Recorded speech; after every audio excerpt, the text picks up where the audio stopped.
We then open up into public session, colleagues, and welcome you all to today's meeting for the Committee for the Economy. And start by taking apologies from Kate Nicholl, Diana Armstrong, and I believe Emma Ciaran will join us soon. Jonathan Buckley is and Jonathan Buckley, of course. Declarations of interest, members, if any. Chair, just to declare myself member of Foyle Port. Okay. Item 3.1, members, just chairperson's business. So I just wish to advise that a survey and report from the Federation of Small Businesses here in Northern Ireland have published a report in respect of the impact of the Windsor Framework on businesses. Next Wednesday, the committee had previously agreed that the committee would hear from union representatives of Queen's University Belfast, but they have postponed their engagement with the committee. Would the committee be content to swap that evidence session with the FSB or keen to brief committee? Yeah. Okay, thank you. Draft minutes then, members, are at page 7 of our deliberations on the 18th of June. Are members content that I sign those as a true reflection of our meeting? Yeah. Great, thank you. And then item 5, matters arising. Members wish to raise any at this stage? No. If not, we'll move straight into our first evidence session on tourism, and welcome our colleagues forward, if that's okay, please. Thank you. Come on ahead. We have Ciaran, who's the Head of Regions of Tourism Northern Ireland, Helen McGorman, who's the Head of Northern Ireland Stakeholder Engagement of Tourism Ireland, Orla, who's Chief Executive of Visit Derry, and Aeidin, McCarter, who's the Head of Culture at Derry City and Strabane Council. And can I invite you forward to the table, if that's okay, please, colleagues? You're very welcome, and thank you very much for coming along to the committee here. We're delighted to welcome you, and we're very happy to hand over to you at this stage to make an opening statement, and then I'll open up the questions from members if we are content. Do you want to start, or who would like to make the first opening? Yeah, no problem. First. Sorry.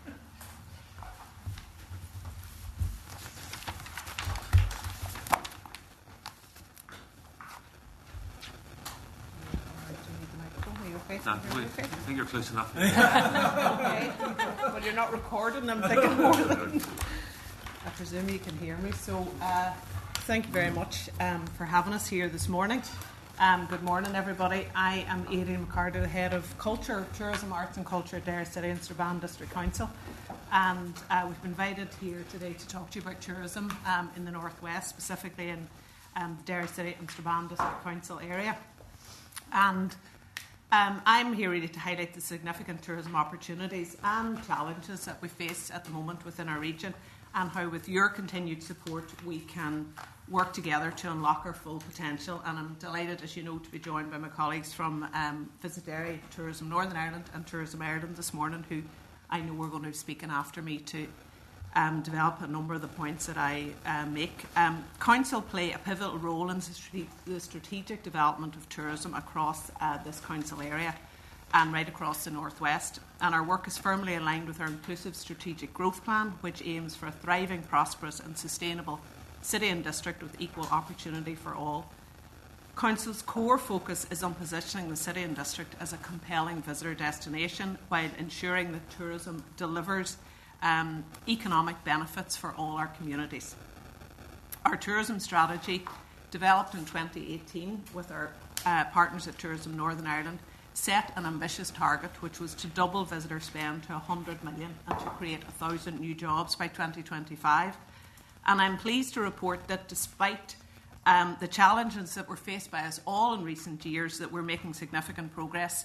And you will be no doubt familiar with the NISRA statistics for 2024 that were released recently, that despite some challenges in the overall picture there, this council area demonstrated exceptional resilience and growth. Our overnight trips increased by 10.6%, bed nights grew by 14.9%, but crucially for us and for our economy, our visitor spend surged by 29.1%, reaching £82.4 million, which, when you include day tripper revenue, the estimated economic benefit was a remarkable £132.4 million. This growth supported an estimated 5,406 jobs within our area, reflecting steady progress towards our target set for 2025. But it isn't just about numbers, it's about sustainable job creation and inclusive economic benefit. So we work closely, as you will be aware, with our colleagues at Visit Derry, with whom we have a service level agreement, who provide destination marketing and visitor servicing, and Odhran is going to talk after me in some detail about that. We are actively, in line with our strategy, working to drive the growth in a number of areas through enhancing our visitor experience. That's really about increasing dwell time and spend and investing in authentic place-based experiences. We're also about sustainable growth. We're attracting both domestic and international visitors and working to extend the visitor season, particularly boosting overnight tourism. We, as a council, are investing heavily in destination infrastructure and cultural support. Many of you will be aware that we as a council directly manage key attractions like the Tower Museum and the Guildhall. And we have had a focus in recent years on food and screen tourism, and many of you will know the work that we've done with our colleagues at Tourism Northern Ireland and Tourism Ireland around our Dairy Girls exhibition and investment, and allowing us to realise the opportunity that the exposure of that show internationally has had for this part of the world. Furthermore, we provide crucial annual cultural venue support for key heritage venues such as the Seeds Museum and the Museum of Free Derry. And we also support vital cultural hubs that drive economic and cultural benefits, including the Millennium Forum. These investments enrich the overall tourism experience. We also grant aid both headline and community festivals, investing £390,000 to celebrate local culture, creativity and community, significant driving visitor numbers and increasing the region's tourism offer. We have a very vibrant events calendar, as many of you will know, and our council lead on the delivery of a vibrant year-round calendar of events and festivals, including the internationally acclaimed Derry Halloween, Foyle Maritime Festival and the City of Derry Jazz Festival. These are crucial drivers for visitor numbers and celebrate our unique culture and are vital for increasing our profile nationally and internationally. Confidence in our region is reflected in the doubling of registered accommodation properties over the past decade, with significant new hotel developments and refurbishment, all supporting our capacity for increased visitor demand. And I know that Odhran is going to speak in some more detail about that shortly. Our region is a unique destination with significant untapped potential. Our strategic location as Ireland's only complete walled city is perfectly positioned where the Wild Atlantic Way meets the Causeway coastal route, and this offers us a tremendous opportunity to establish ourselves as a central hub while capitalising on those two international routes. And I know that both Helen and Ciaran are going to talk a bit more about the work that is underway to develop those linkages. The City Deal investment will see £290 million invested in a transformational investment into this council area. It includes major regeneration projects like the Central Riverfront, the Walled City, and our new DNA museum at Ebrington, which will be a flagship attraction. We are very focused on developing the Walled City as a world-class attraction, and with £15 million already secured through the City Deal, it's crucial that there's further investment there to realise the city's full strategic, economic and cultural potential through proper and real placemaking and to create an enhanced visitor experience. We work very closely with our partners, Tourism Northern Ireland and Tourism Ireland, both of whom I know are going to be speaking in detail, but that collaboration is wider right across the northwest, including our partners at Donegal County Council and Foyle Ireland, really strengthen our brand and the offer that the region's tourism economy has to offer. And it's seen real investment through the North West Regional Development Group in recent years, which has seen real benefits right across the region.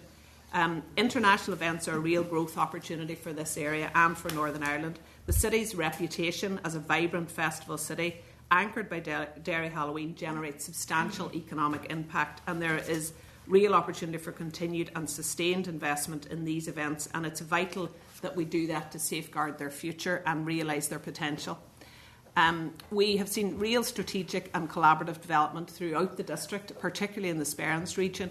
We as a council area are working very closely with our colleagues at Mid-Ulster, Causeway Coast and Glen and Fermanagh Omagh District Council to develop the Sperrins region, in particular the areas as an area of outstanding natural beauty, and we're currently working on what will be the first AOMB management plan for that part of the world in the 50 years since its designation.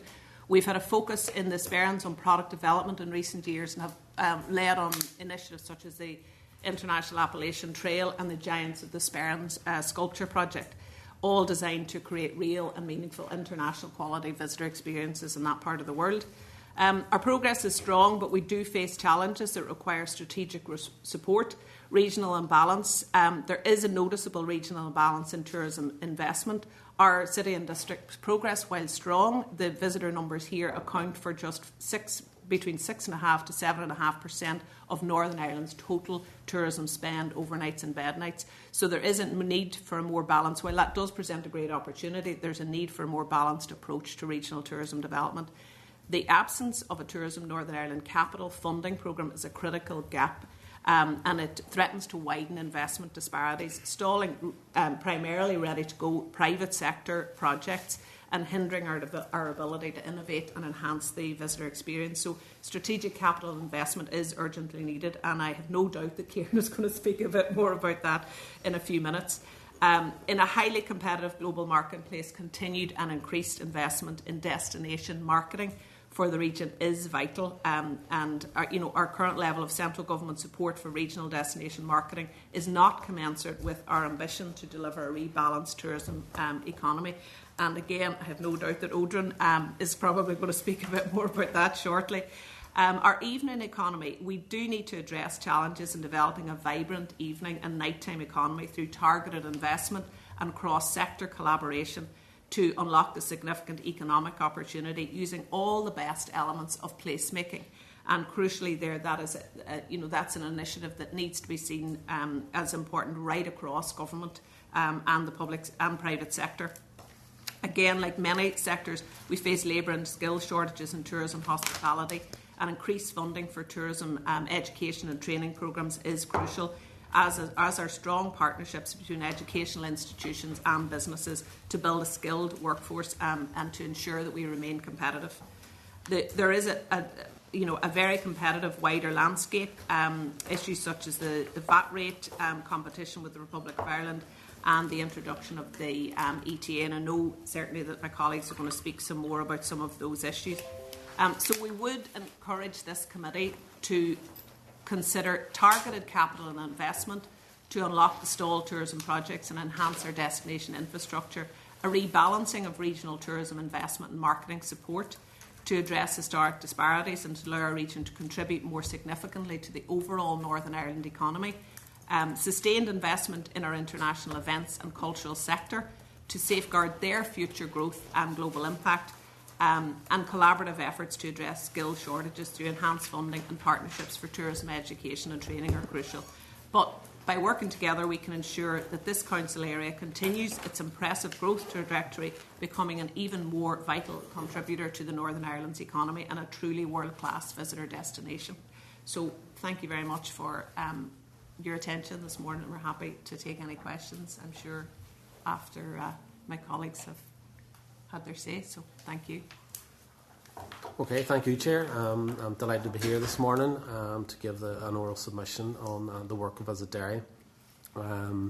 I'd just like to talk about our role in delivery of regional tourism within the city and district and wider northwest area. We're a public-private partnership, with the only remaining one outside of Belfast, and that has a not-for-profit membership model where we bring the private sector along. We have 220 member businesses, and we're part funded by Derry City and Strabane District Council. So it's really a basis of a public sector investment, but private sector investing also to deliver regional tourism growth. Our key functions, as outlined, are destination marketing, visitor servicing and industry advocacy. In terms of the destination marketing piece, obviously Tourism Ireland are our lead partner for the island, Tourism NI for NI and ROI. But in terms of driving regional growth, you need a strong regional partner. A challenge for us is that we don't have big players. We have a unique historic walled city, but who's responsible for promoting that walled city? It's left to the destination as part of our marketing portfolio, and we don't have the capacity to be able to do all of that with the attractions. So we work on increasing the brand awareness, growing leisure tourism, direct B2B sales, and the reality is unless you're in market selling and making those engagement, trying to influence itineraries to get them to come to this part of the country, you're not going to have impact. So it's really important that we attend sales missions, do workshops, trade fairs, and sell everything that's great about the Northwest region. That helps us to generate leads for the industry, generating day trips and overnight visits, which are critical because that sustains the jobs in the sector.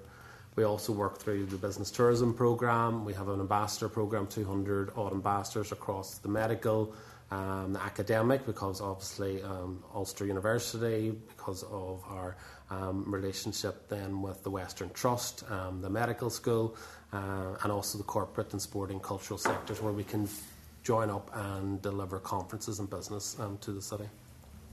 Golf tourism, we work very closely in terms of driving golf, and we really use the city as a geographic advantage because of our location.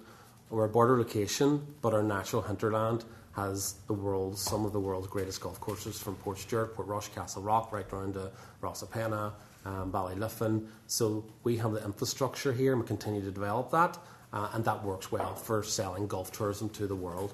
So we've done a bit of brand positioning over the last few years with support from Tourism Ireland and Tourism NI on that.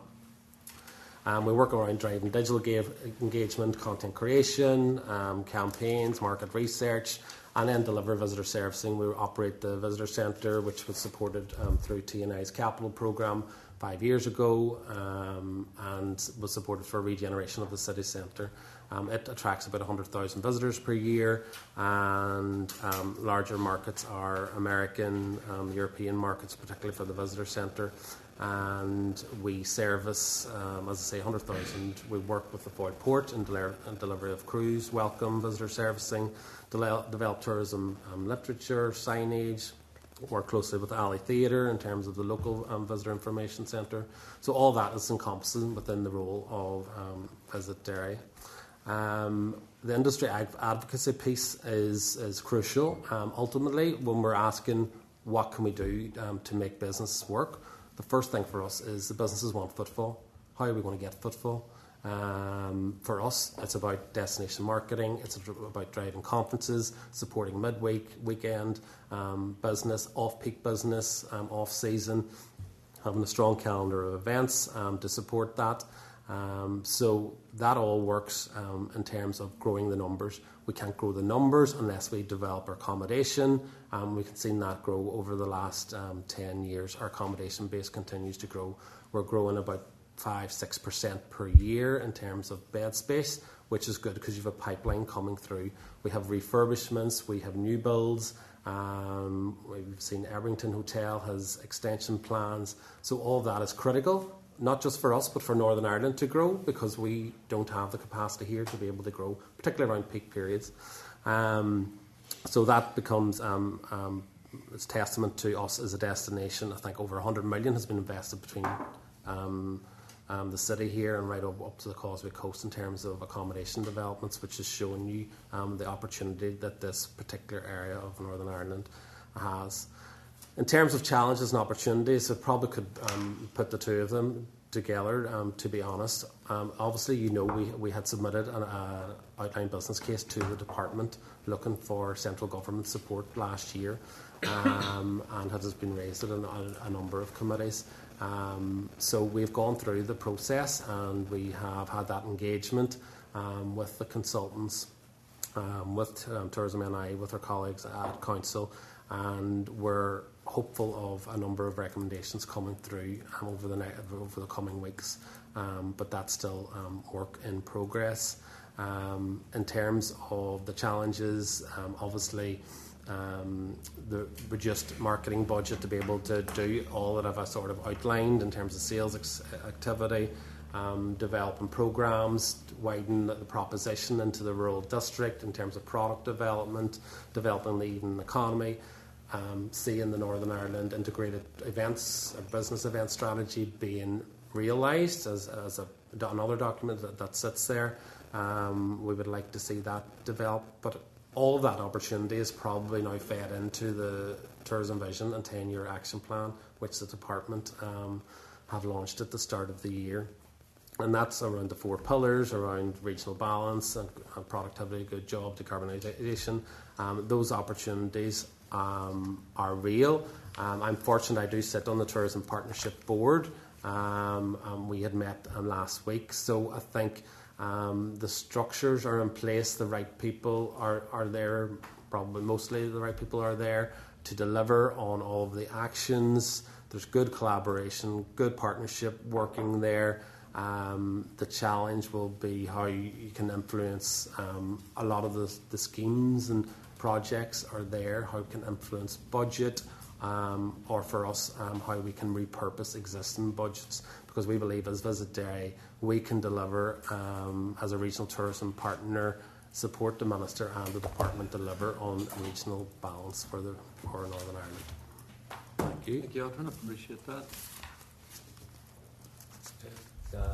So thanks everyone for the opportunity here. Come and talk from Tourism NI's perspective in terms of supporting tourism up here in the northwest. And I guess just to build on what Aeidin and Odhran have been saying, there's really strong collaboration between the agencies and also the guys that are delivering on the ground here. And I'd love to see that continue into the future. So from Tourism NI's perspective, I think I'd just maybe give a wee bit of background in terms of our recent marketing and how we promote the region. So our most recent spring campaign featured Derry and the region with a dedicated week in February, just into the lead in the St Patrick's Day. We build on that. So we had over 40 Derry-based businesses featured across all of our channels. So by those channels, I mean TV, video on demand, radio, press, whether it's advertorial, native, or actual digital press across all of our digital and social channels, which include Facebook and Instagram, YouTube, and also digital display. Further to that, there's email marketing, there's website offers and campaign pages, and also a lot of influencer activity. Extensive PR, both in Northern Ireland and the Republic of Ireland, and then a suite of international media visits. I guess from Tourism Northern Ireland's marketing perspective, what we're trying to do is stimulate demand. 80% of our marketing activity is all outside of Belfast. So what we're trying to do is make sure that no matter where you live in Northern Ireland, you're going to see the economic benefit of our marketing. So estimated figures show that the spring campaign brought 43.2 million into the local economy from the Republic of Ireland market and 28.4 million from the domestic NI market. So beyond marketing, we have a real commitment to delivering regional balance. It's rooted in the Tourism Vision and Action Plan, and we're going to be trying to deliver that through a number of ways. Firstly, through the city and growth deals, and obviously for this area we've got the DNA project that's coming along, Derry, Londonderry on the North Atlantic, and also the Walled City Tourism project. So I think that they are going to be crucial to really elevating the tourism proposition here for the city and region. And then, as some of the committee will be aware, we're also taking a destination stewardship approach, and I'll be happy to talk a little bit further about that. But what this is going to give us is the opportunity to define the actual destinations that are in Northern Ireland from a visitor perspective.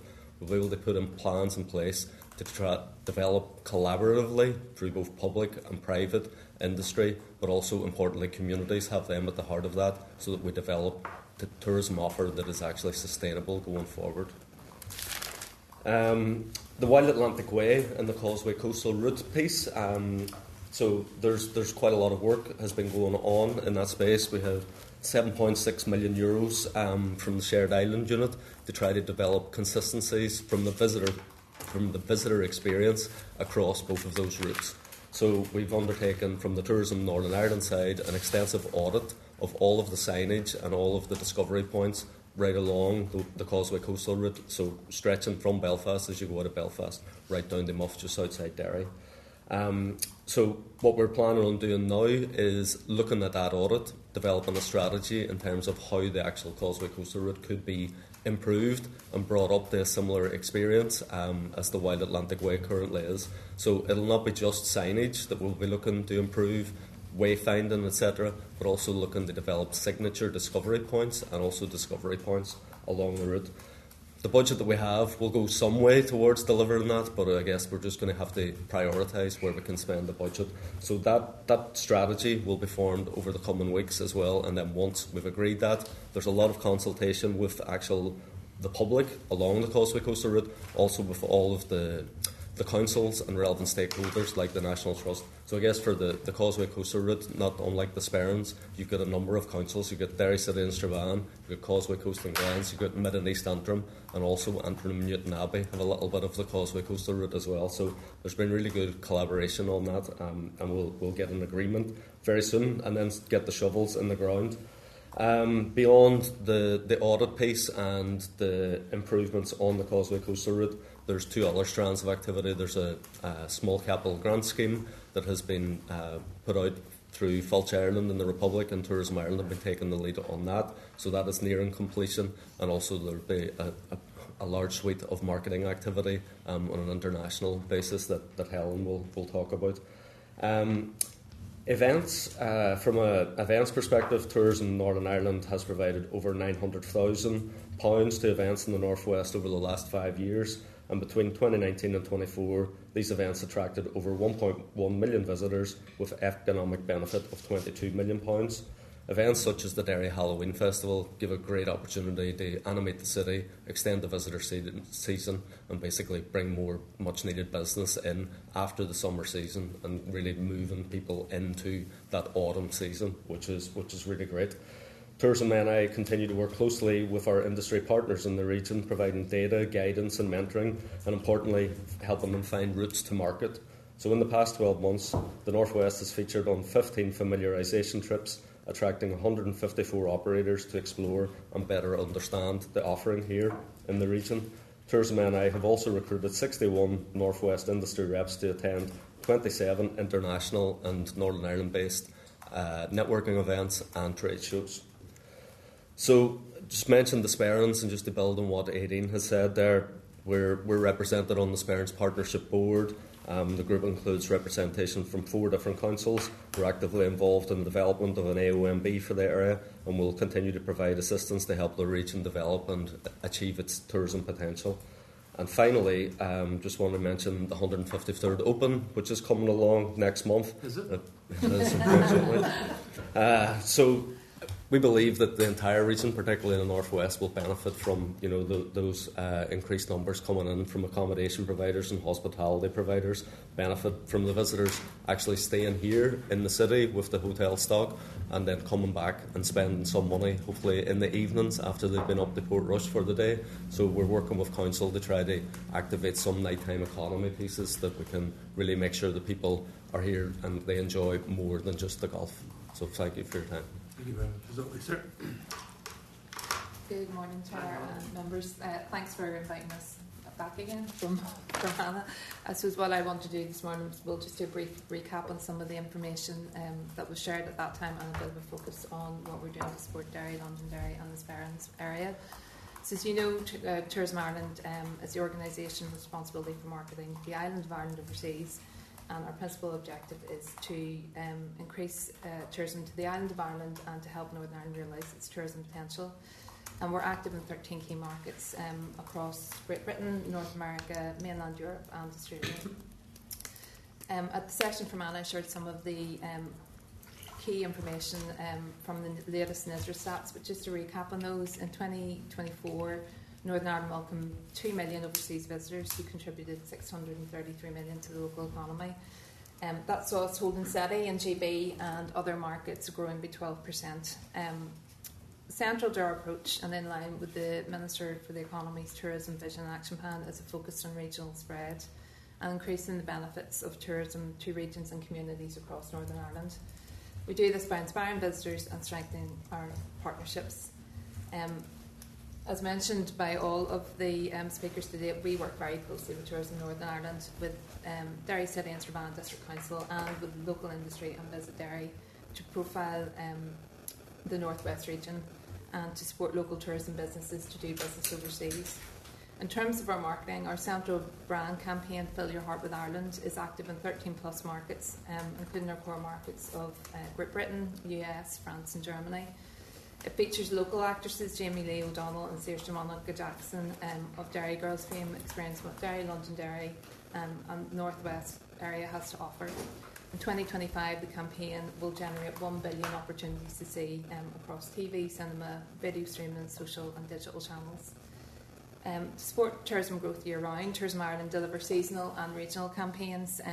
This year we will grow our Home of Halloween campaign, supporting the global festival which originated in the island of Ireland, and creating reasons to travel here in autumn. Obviously Derry Halloween is key to that offer, and will build on the success of the 2021 campaign, which featured Derry Halloween and had over 200 million views across the world.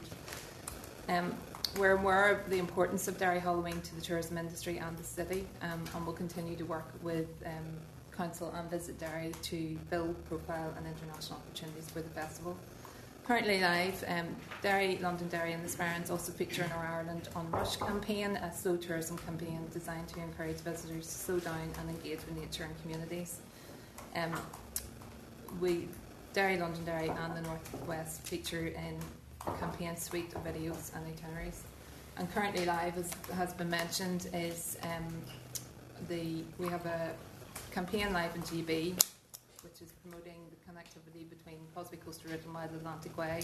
That's featuring a travel hub on the Guardian website and video content with Channel 4. Reaching audiences through broadcast and media is an important part of our work. It enables us to deliver long-form content and for visitors to really get under the skin of a destination and learn from trusted sources what a holiday could offer. Derry, Londonderry and North West have featured in a number of key media broadcasts. We have included those in our briefing, but I suppose just to mention a couple of those, we had Michaela Malozzi, Barefoot with Michaela Malozzi, which aired to millions of viewers on PBS in the United States and Canada. And there were 2 episodes filmed in Northern Ireland, and viewers saw Michaela tour the city. She visited Derry, Londonderry, she went to Dungiven and visited Giant's Causeway and Dundas Castle. And then in March 25, we had 2 million viewers across GB, saw a new TV series presented by Fred Suru, I think I got that pronunciation right, the Tour de Fred. It aired on ITV1 and it featured cycling routes from Mourne Mountains to Causeway Coast Route and from Derry, Londonderry to Donegal. And that remains available to view on ITVX, so that long-form content will continue to provide benefit. Overall in 2024 we generated positive publicity in the international media for Derry Londonderry with a reach of 234 million in the international marketplace. Tourism Ireland has worked closely with Tourism NI, Visit Derry and the Council and local tourism businesses to generate sales and drive business opportunities overseas. This year we will support 250 businesses across Northern Ireland to win commercial meetings with overseas trade partners. Again, we shared details in our briefing to you, but just a couple of examples from that. Visit Derry, along with Martin Cross and Tours, attended ITB in Berlin, which is one of the largest trade fairs for travel trade in the world. And the Ebrington Hotel also came out to the PGA show with us in Orlando in January. Promoting direct access, air and sea access to Northern Ireland is key to our work. We work closely with airports across Northern Ireland, including the City of Derry Airport, to support demand and to highlight the ease of access for visitors. We do this through cooperative marketing campaigns with air and sea carriers, and in Q3 and Q4 of this year we will be working with EasyJet Holidays and British Airways Holidays on their tour packages which feature Northern Ireland. I suppose a couple of the challenges, we did highlight some of the challenges at our session in Fermanagh, so just to recap on those, it will continue a watch and brief on both the impact of the longer term impact of the introduction of the ETA and also the longer term impact of the Dublin airport cap, considering that a number of visitors to Northern Ireland do use that as their port of entry. And I think there has to be probably a recognition that at the moment there's a great deal of uncertainty in the world right now, and this may make holidaymakers be more considerate or sensitive about where they will travel to. So we'll continue to focus on showcasing all that a holiday in the island of Ireland and Northern Ireland has to offer, so that we're at the top of visitor wish list when they're making their decisions. And we'll also continue to build opportunities in other markets just to ensure that we have that balanced portfolio across opportunities. So while there are some challenges, Derry, Londonderry and the North West remain a compelling destination with great opportunity for growth.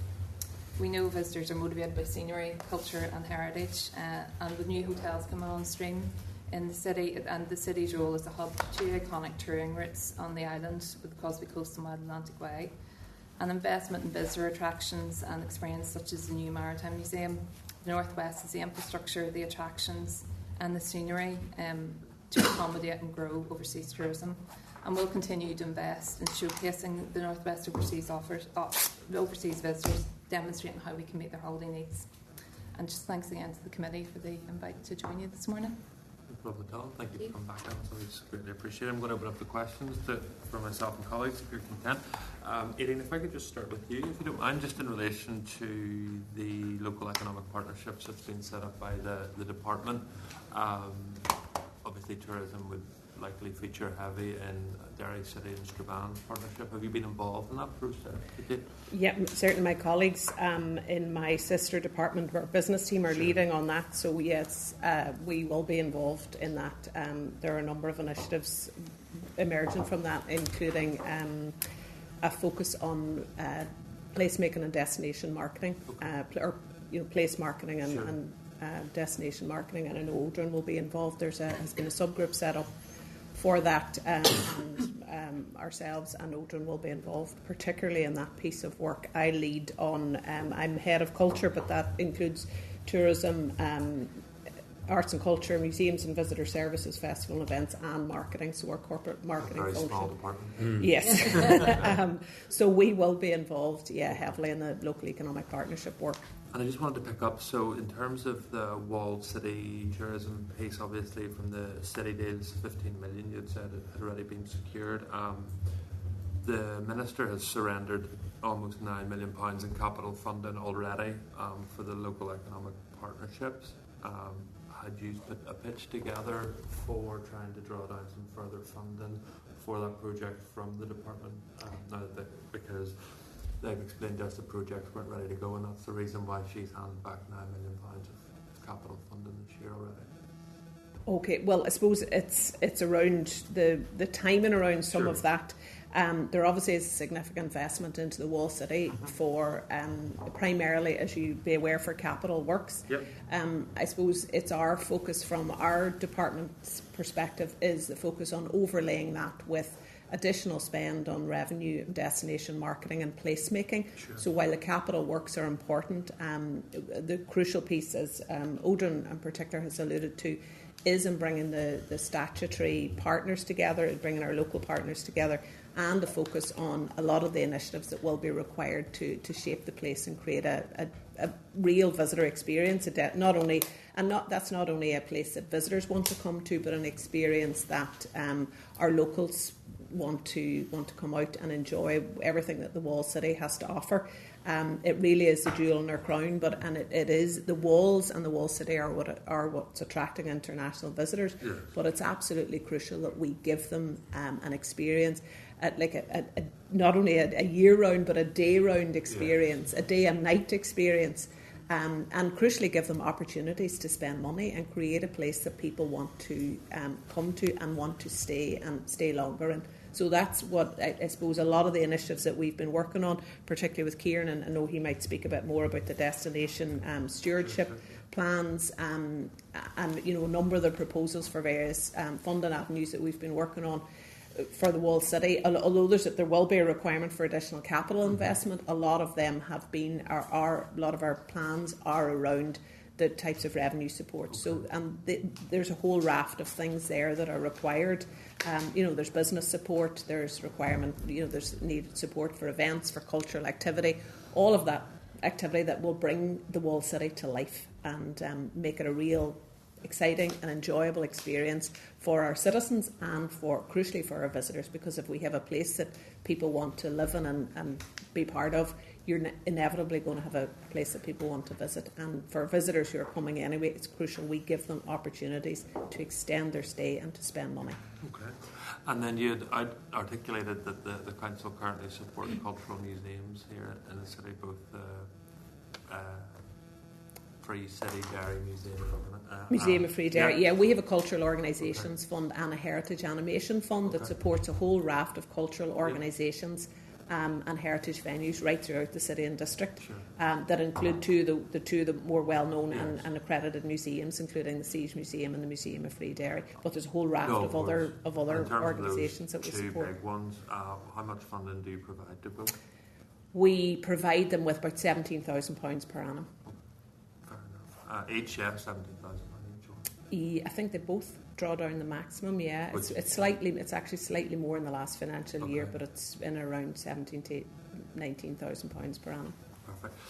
You might be aware that the department had taken the decision that they're going to provide funding to the Department for Infrastructure to subsidise or subvent City of Derry Airport and take it away from the ratepayer.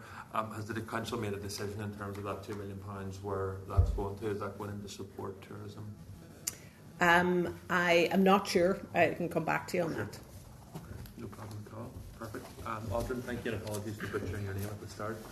My clerk told me it was Orla, so apologies. So I'll blame the clerk. In terms of Visit Derry, tell me about your business case that you currently have into the department. So the department has set their budget now for the financial year, but they haven't given you a decision yet as to whether they're going to support you or not. No, so the business case was submitted in May 24. Okay. And that was based around the auspices of the challenge that we had in having local government support with rate pressures and cuts that were coming to the public sector and us driving commercial revenue. And we were challenged in year 23-24 with the deficit. We looked then to see, where was the opportunity. The level of central government support was quite low, 55,000. They currently give you 55,000. And that was for business, tourism and gateway visitor centre and nothing for marketing. Okay. So we put a proposal, obviously looking for central government support to match the 391,000 the council give, us 391,000 from private sector, and then central government 391. So it was a tri-agency approach as a new model of working as opposed to local and private sector. So that was submitted to the department. The department obviously had passed it to the Finance Agency, Tourism NI, and we had discussions, and the outcome of that was to undertake a review of Visit Derry, and they appointed a team consultant to do that, and we've gone through the whole process, and now we're just waiting for either recommendations, options coming forward. Okay. But you haven't been informed yet whether or not the minister's taken a decision on that? No. Okay, no problem at all. Talk to me about, obviously, the city has done an amazing job in terms of Halloween. I think it's a year-round focus that you are involved in. Yeah, so that's led by the council in terms of the events team and Aeidin's department. And that's grown, obviously, as a homegrown event to something that's of international scale. And I think from us looking out, you look at destinations and you can buy in events and they're fantastic and spend millions of pounds doing that. Yeah. But they're one-off big spikes. They're displacement really for a lot of businesses there. The investment really should be in homegrown events. Tourism Ireland are now leading, as you know, in the home of Halloween. We think we're the jewel in the crown of all that, the capital of Halloween on the island. We have, with support from Tourism Ireland, grown our international marketing and exposure of the destination. But that's really down to the civic buy-in of the people and the people making the festival, because the word about then spreads it. It's actually competing with Salem, Transylvania, Day of the Dead across the world as one of the top destinations now in the world to come to. So for us, Europe's largest Halloween carnival festival, it's something that we can take to market and actually attract international visitors to the island, not just the city, but to Northern Ireland, to the rest of Ireland, because international travellers will come and stay longer than the 4 days of the festival. Brilliant. 100%. And my final question for you, sir, just you had talked about the stewardship partnership. I think that's what you were referencing in relation to the tourism partnership board that you sit on. Maybe I picked you up wrong, but you said in your review that mostly the right people were there. Who do you think's missing? Well, you always say that. I say everybody's there. Somebody will say, why wasn't that? So it was just in case there was anyone missing from central government that we should be pushing to say you need to get involved in this. But I think the challenge is around how all of the partners work together, and I think we've identified that within the board. Okay. Perfect, thank you. And then, Ciaran, your budget's now being set by the Minister? Not yet. As part of the comprehensive, so we've got our budget obviously set for this year, and we'll be getting on with all of the golf and the autumn campaign, etc. But it's worth mentioning that we are actually haven't seen a drop in Northern Ireland and Republic of Ireland visitors in terms of the most recent NISR stats. GB has stayed stable, and Helen can talk about the visitor numbers from overseas.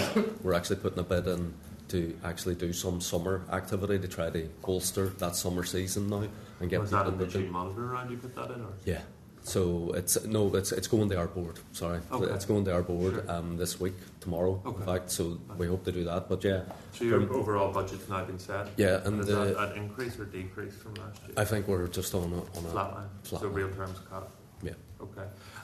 So obviously a capital scheme is that highly unlikely given your... There'll be no capital scheme this year, so as part of the comprehensive spending review, we're just working up what our bid will be for next year. Okay. I suppose from a capital perspective, Aeidin has mentioned it, and we haven't had a capital scheme for the last year or two. Yeah. We put capital schemes out under the title of Experience Development Programme. Yeah. So around this place, Brookhall State and the Walled City Brewery, there's a couple of different tourism providers were able to avail of that.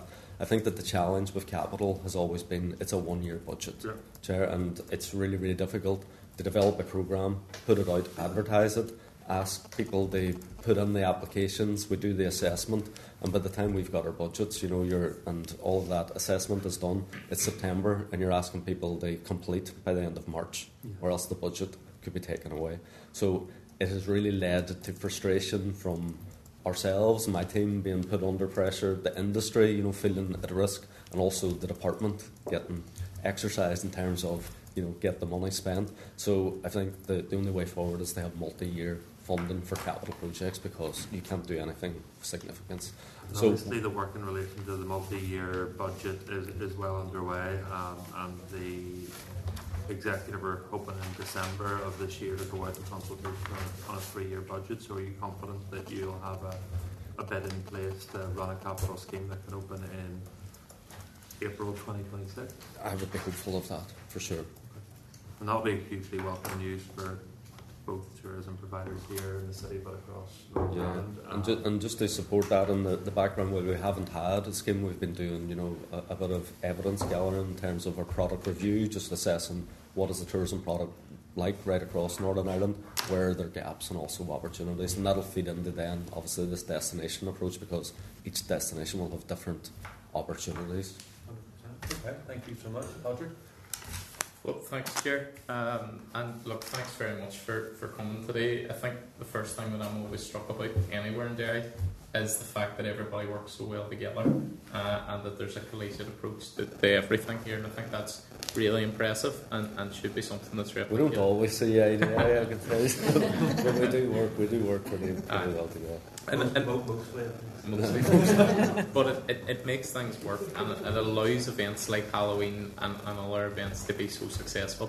So I think that's the first thing that I would note, and I think it's something that would be shared by colleagues around the table as well. So I suppose there's so many questions to ask really, but I'll try and keep it quite focused. Really for me, the biggest thing you've talked about already is around that All-Ireland collaboration.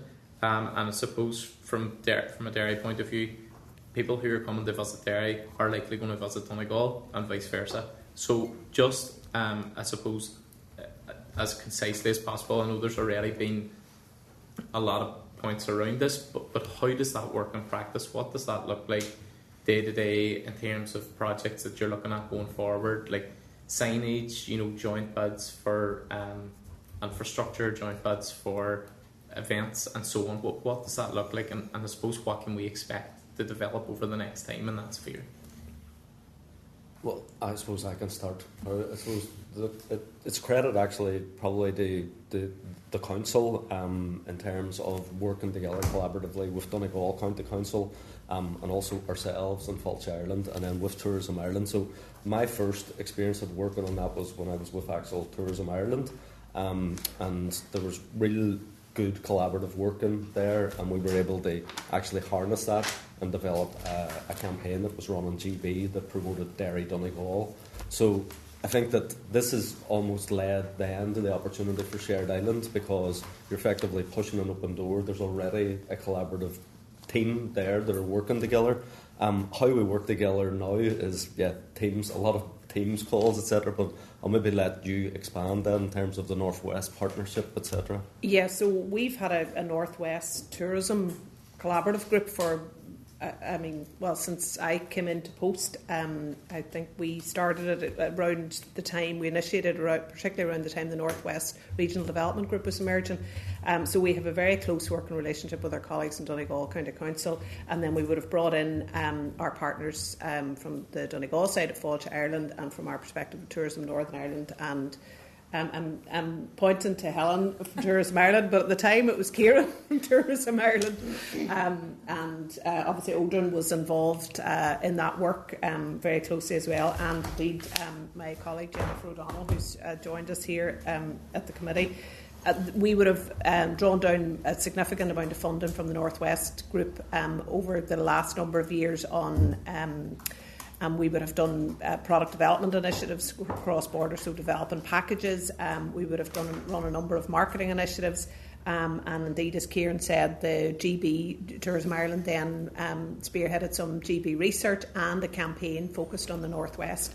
So really focusing on driving visitors from GB to experience the North West, and doing packaging up exactly what we knew, what Odhran has said and knows that visitors are doing anyway. They're coming to stay somewhere in on either side of the border and are enjoying all of the product that the North West has to offer. So we met that by a dedicated campaign.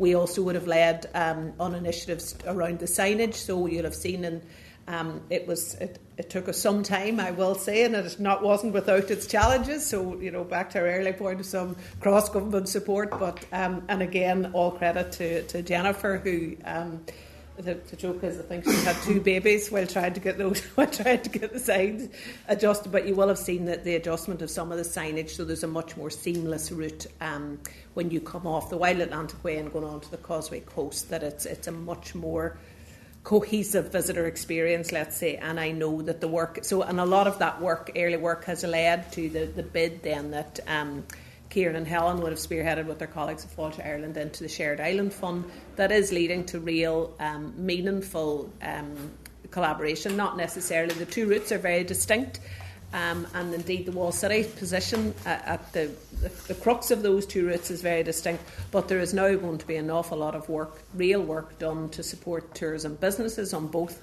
ends of the route. Primarily the route, I suppose, the 2 pieces of those 2 routes that need developed are the ones that are closest to the Wall City, so the northern half of the Wild Atlantic Way and, let's say, the western part of the Causeway Coastal route.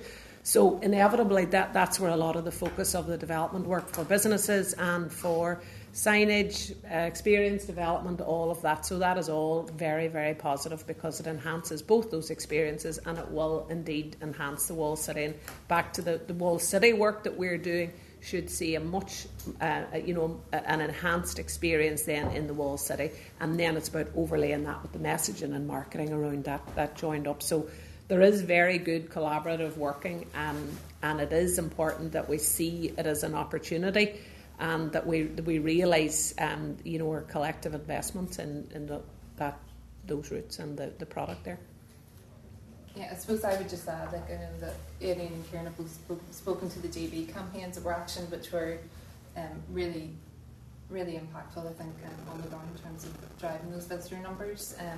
What it has to do is create the structures and create the opportunities for us to be more agile. I think when opportunities arise, so for example, when the last season of Derry Girls was being broadcast on TV, we were able to action marketing support around that very quickly to build on that opportunity, and that then goes on to have more international reach once it gets to the likes of Netflix and gets into the US market, for example. So I think, as well as the campaigns that were delivered specifically as a result of that collaboration, there's all those other structures and relationships that have been built that just enables us to be quite quick, reactive and agile in terms of getting those messages out there. Yeah, staying in regular contact is a no-brainer as well, because you're able to pick people's brains and what is actually happening on the ground, or what are the dynamics happening overseas.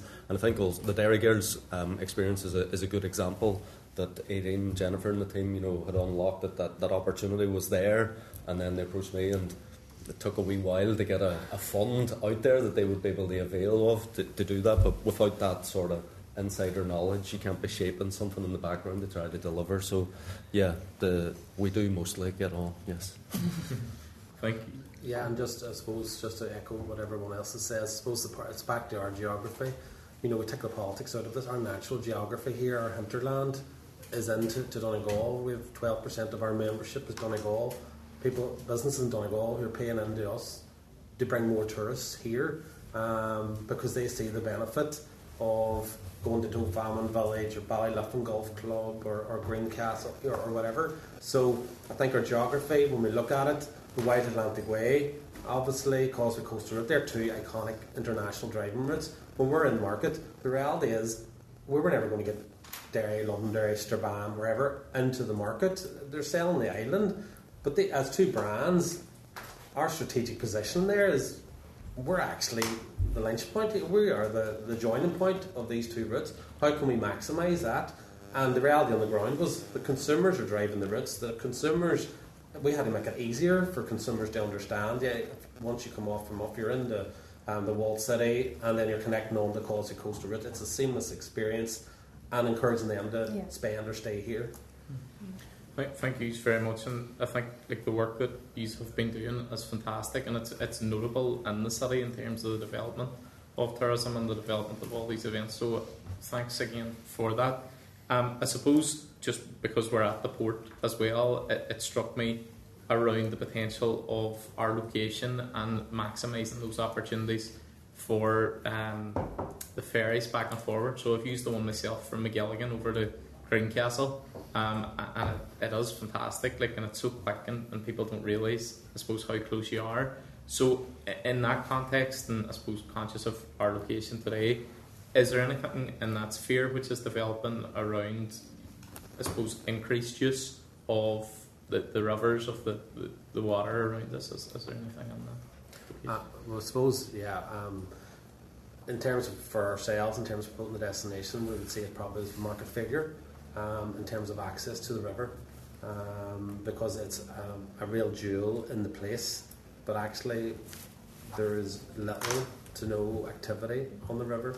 Challenges around, safety and all of that aside, there's market failure there. It's a big investment. The port will tell you, if you want to put a boat on a river, it's, the cost is going to be challenging, but where there's market failure, there should be supporter mechanisms to try and drive private sector investment or support down the line. And being in the business over 30 years and seeing a few boats come and go on the river, we think there's a great potential there to develop. But how we stimulate the private sector to be able to come into that market is the challenge. Is it a cost issue then, or is it a safety issue? What's both? It's cost, safety, insurance. But we're just looking as a layperson. Foyle Port will tell you the reality of the usage of the river. We obviously see the cruise. The city started out the whole cruise development. We've seen growth, massive growth in Belfast, but that's back down to infrastructure. The big thing to remember here is cruise development here benefits wider Northwest and Donegal. The majority of those coaches coming off those cruise ships are actually heading to the Giant's Causeway. So it's not just thinking, they're only going into Foyle Port, they're only going into the city. The reality is, no, they're not. The majority of coaches. So a lot of our business, because I've seen Belfast say, such and such goes out to the region, it's the same here. A lot of the business actually is wider spread. They're going to Glenveigh Castle, Bushmills, there's opportunity there. But our infrastructure is the challenge, and I'm sure the port will highlight that. But interesting that you picked up, the river would be something for us that we'd see travelling internationally, and you see rivers of that scale and of that beauty, you would think there would be, because of the market failure, that something would be enacted to try and increase private sector engagement there. But it's a big investment. I would add, if I can, I think Odhran's talking, and you're probably asking primarily about on the water activity. Mm-hmm. The river, if you look at the development since along the quayside since 2012, and the work around things like the Foyle Maritime Festival, and the river has been transformed. So that while there's no doubt there are challenges with on the water activity, particularly because the sport would go into the detail of the tidal river and the speed and all those sort of things. But the mean, as a city, I would say the river has transformed the riverside in the last kind of 10, 15 years. You'll see it. There isn't a day or a minute of the week or year that there aren't, hundreds, if not thousands of people out walking, enjoying that river. You see the businesses that have grown up. That's real, I suppose, marine tourism. It's realising the opportunity of the river. So while the on the water stuff is there's no doubt that's a challenge. Although there has been good inroads there, and there are definite challenges in the marketplace. The river has definitely contributed to the to the development of the city and the offer there, without a doubt. No, I'm a big fan of the food businesses in particular. Need to go a bit less frequently, I think. Just the final point from myself is just around, obviously there's a huge contribution that's made from all of yourselves to the Halloween Festival in particular, and it's just to come back to the hotel point. So cognizant of the fact that we want to support our local businesses as well as we can, I'm also conscious that there's a huge amount of money that's spent on the Halloween Festival, and while we want to support our businesses and grow them, has there been any discussions around like levies, or because I'm thinking even I was in Italy 3 years ago now, and every hotel or every place we stayed there was a city tax, and has that been something that's been considered? I suppose, has been considered firstly, and also is there any kind of example that we've looked to in other similar regions themselves around that model? Because I know like occupancy is like 100% during a lot of these times, and I'm just thinking, is there? I think for Halloween in particular, there it's at but it's essentially a free event, but also we have increased the paid sort of elements around it, but it is essentially a free event, and it's drawing a lot of people, all that. So when you talk about a tourism tax, what has been mooted by the company that are looking at this destination stewardship piece, they're calling it a destination levy. So we'll actively be considering that, and we've been voicing that with a lot of the people that have been engaged so far. But absolutely for good. I think that the important piece on that, if such a levy was ever introduced, for an international visitor, you would need to be very clear how it is going back into the development of that actual destination. But it's a tried and tested, piece that is done, globally around places that are experiencing over tourism. Is it done many places? Because I tried to look up a bit on this, but I couldn't find Edinburgh, too much. Edinburgh bringing with them. Manchester, I think, as well. Going to Edinburgh soon, so I don't like to hear that. No, that's interesting, because I couldn't find many places where it was. I suppose in other places I've been to, you've paid your flat rate and then you've added it on, but is it incorporated into your rate when you're booking, or what? No, we don't. Very little taxes in the UK and Ireland, and the challenge of introducing them, the cost of introducing them, but right across the states, that's how they generate their destination marketing activity, by city tax, regional tax, the hotel taxes actually pay for that marketing piece. So it is a discussion that's always happened. Ciaran's mentioned EarthCheck, who are doing the stewardship plans. They've tried it, and it's caused mayhem in Australia trying to implement it.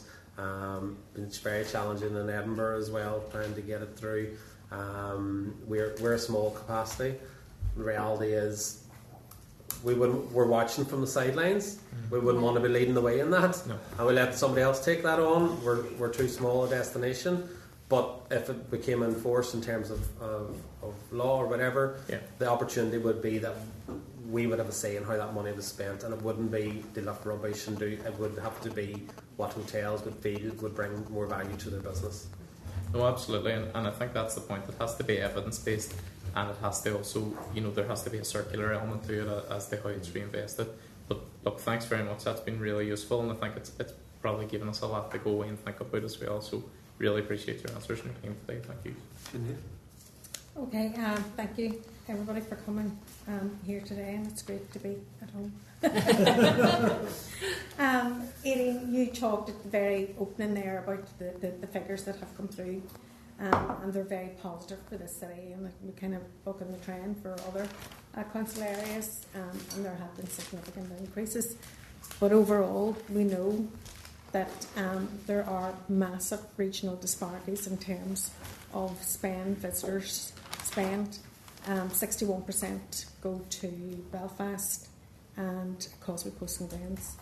How do we change that around in order to ensure that we keep on increasing, and what measures are you taking collectively in order to increase that visitor spend right here in the city? And that obviously means trips and bed nights and everything else, and as well probably Tourism NI has a critical role to play in how they invest in specific international events and other areas, capital spend. We've talked about some of them, but it is a real big disparity that 61% of the tourism spend is in two council areas.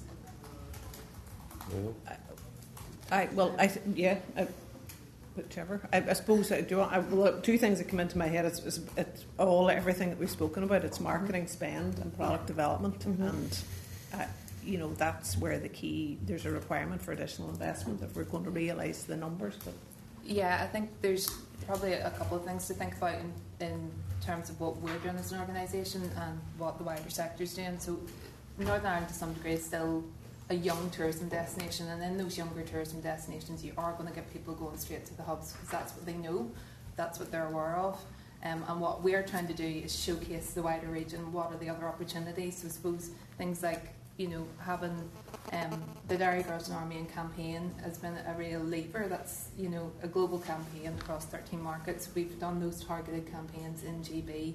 We worked on the Derry Girls campaign in GB. We're working very actively with Visit Derry and across the entire region to make sure that we're getting businesses out more and more to market, to be meeting with the international travel trade, and that's where you're going to start to see the profile raising, and that's where you're going to start to see benefits into the wider region.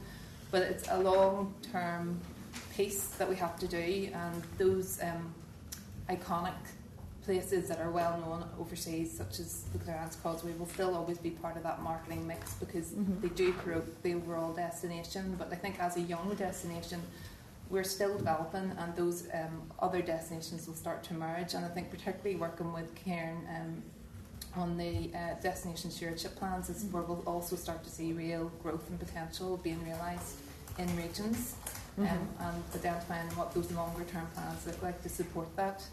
Yeah, as I say, we're focused on our marketing, 80% out of Belfast, and that's as much we can do in that space. But what we do need is new product, more product in the regions as well. There is product dotted around, but we also need more accommodation. If we were ever going to hit the 2 billion, target by 2035, we're going to have to be investing fairly significantly beyond the City and Growth Deal projects. They will lift things a bit, but they won't take us, I don't believe, to that figure. So we're going to have more targeted investment, absolutely, in both accommodation and product on the ground. So I think that any capital schemes that we will be putting out in the next couple of years will obviously have a destination focus, and that's the lens that we're trying to develop these destinations, rather than just going out with a broad brush focus.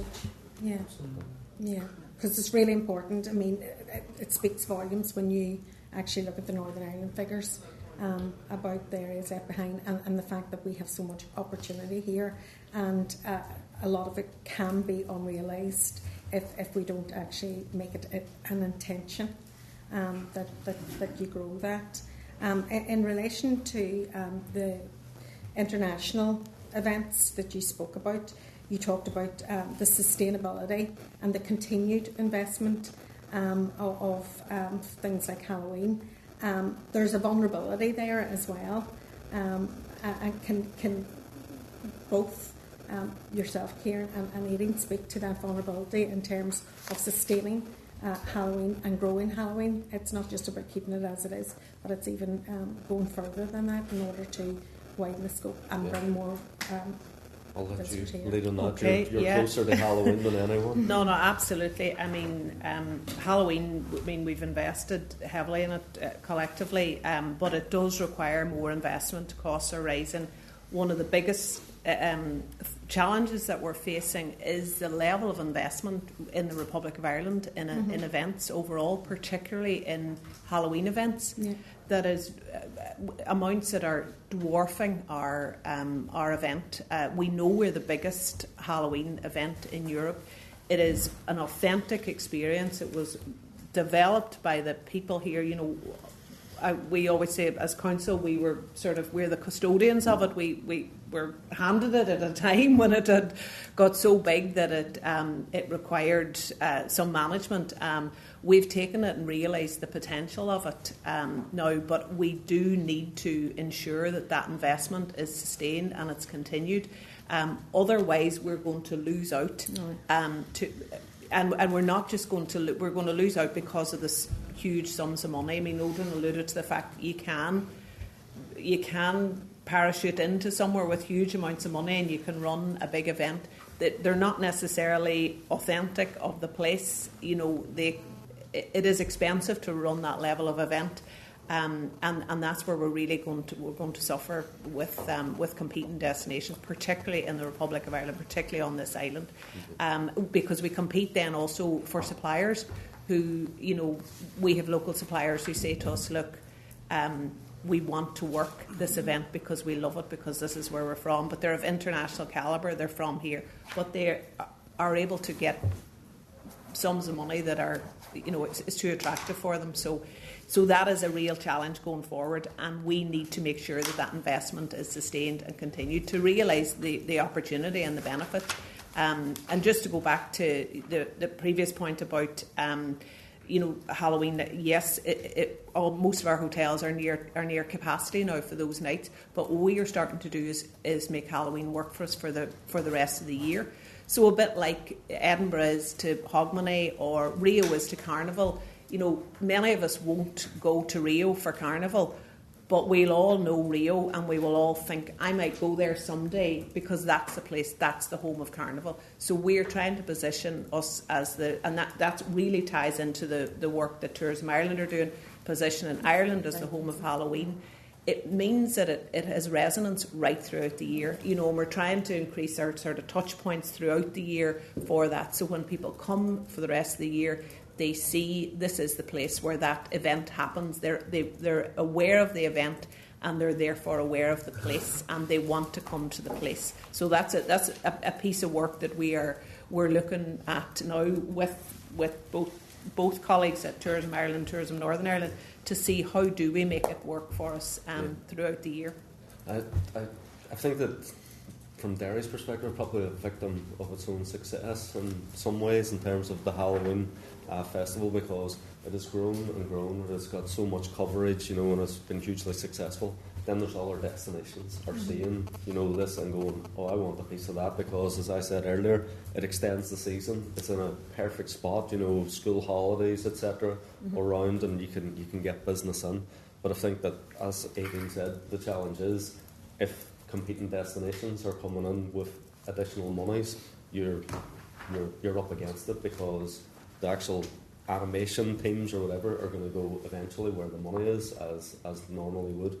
So I think the opportunity, I think, from a home of Halloween perspective is that if Ireland, the island of Ireland, is positioned as the home of Halloween, Derry is the jewel in that crown, you know, and is there any way that we can leverage opportunities, whether it's budgets, whatever, they help to support that is the way forward from TNI's perspective anyway. Mm-hmm. Yeah, I suppose from our perspective, and I think Aeidin alluded to a really important point, that Halloween is a moment in time. We know that there's huge growth and it has been hugely successful, and it's a very authentic experience when people are on the ground, which is key to international visitors. But it is that shining of the spotlight as well. So, you know, for us this year, in terms of the kind of publicity opportunities that brings, we had 32 channels in the US were covering Halloween. Like, that coverage is phenomenal, and that kind of reach is phenomenal. It's reaching 50 million people in a key market. So, you know, it's absolutely, I think, crucial to Derry in terms of that tourism offer, to keep that level of support and to keep that focus on it. And it is, you know, for us is a really important opportunity to talk about driving travel out of season, and to showcase what the offer is, and that positioning piece around home of Halloween, and there's a working group across agencies looking at what that means for the island of Ireland. But it is really important to think about how do we use that profile, use that coverage, and use that leverage to actually support the offer year round and create those other touch points, as Aeidin mentioned. And there's always new rooms coming on stream, so we're never fully booked. There's always a room. As soon as I say fully booked, somebody ringing up telling me they've got a room somewhere. And in relation to, obviously, infrastructure and tourism go hand in hand. You want your visitors to be able to get to their destination easily. The PSO for the airport from London has been hugely successful. Apart from it's very, very expensive. We've had complaints again this week to your office about the cost of those flights from London. But if you book well in advance, it can be reasonable enough. But they are expensive. But coming on board, hopefully pretty soon, from all indications, is the Derry-Dublin route. And that will be hugely important as well for visitors getting here. We've had a blow this week about the A5 and from our conversations in Fermanagh as well, it's a very important access route for visitors going to Fermanagh. How do you believe that we could support visitors getting here more easily? Is there other measures that the departments, not just the Department for Economy, but other departments could do to invest heavily here on our roads and our access routes? Well, I suppose, in terms of the destination, to be successful as a regional destination, you need to have the infrastructure in place. And ultimately for us, our regional airport serves a regional purpose, and we have the access in. It's obviously corporate access coming in from business and from London, Heathrow, but there's a massive opportunity there in terms of leisure business, and hopefully opportunities will arise with airlines to get a London route into the city of Derry Airport. But the airport is critical to us if we're serious about growing the destination, and the Northwest is a serious top destination on the island. It's back to the regional balance piece. It's not all. The tourism piece is a very complex ecosystem. You need a strong university. You need tens of thousands of students in the place. You look at other destinations across the island, they all have that. You need good infrastructure. You need strong FDI. You need corporate business there. If there's not strong FDI, that's not supporting off-peak midweek business. You need that strong, and you need a strong leisure market, which we are trying to work and building up itineraries, being included in international itineraries to get people to stay here, not just 1 night, 2 nights, 3 nights, and maximise that. So all that market mix works together, and you can't do one without the other. One will not work in isolation, because all of it, if you look at successful destinations around the world, they have all the different strands of that to be successful. And we, from a regional balance perspective, are trying to pick up on bits of that to make the destination, top class on the island. Okay, thank you. Thank you, Gary. Thanks, Chair. I'll just end the trio of Northwest representatives, so it'll be all uphill from there, hopefully. I was going to say downhill, then I thought that's nasty. So the fact that you should come up here again. I will be brief, actually, because in fairness, the colleagues have covered quite a bit, and I'm happy with that. First of all, just the kind of work that you are doing, I think that you're all doing a good job, particularly from yourselves from the council perspective, proven track record in terms of events, and I think that's very, very positive.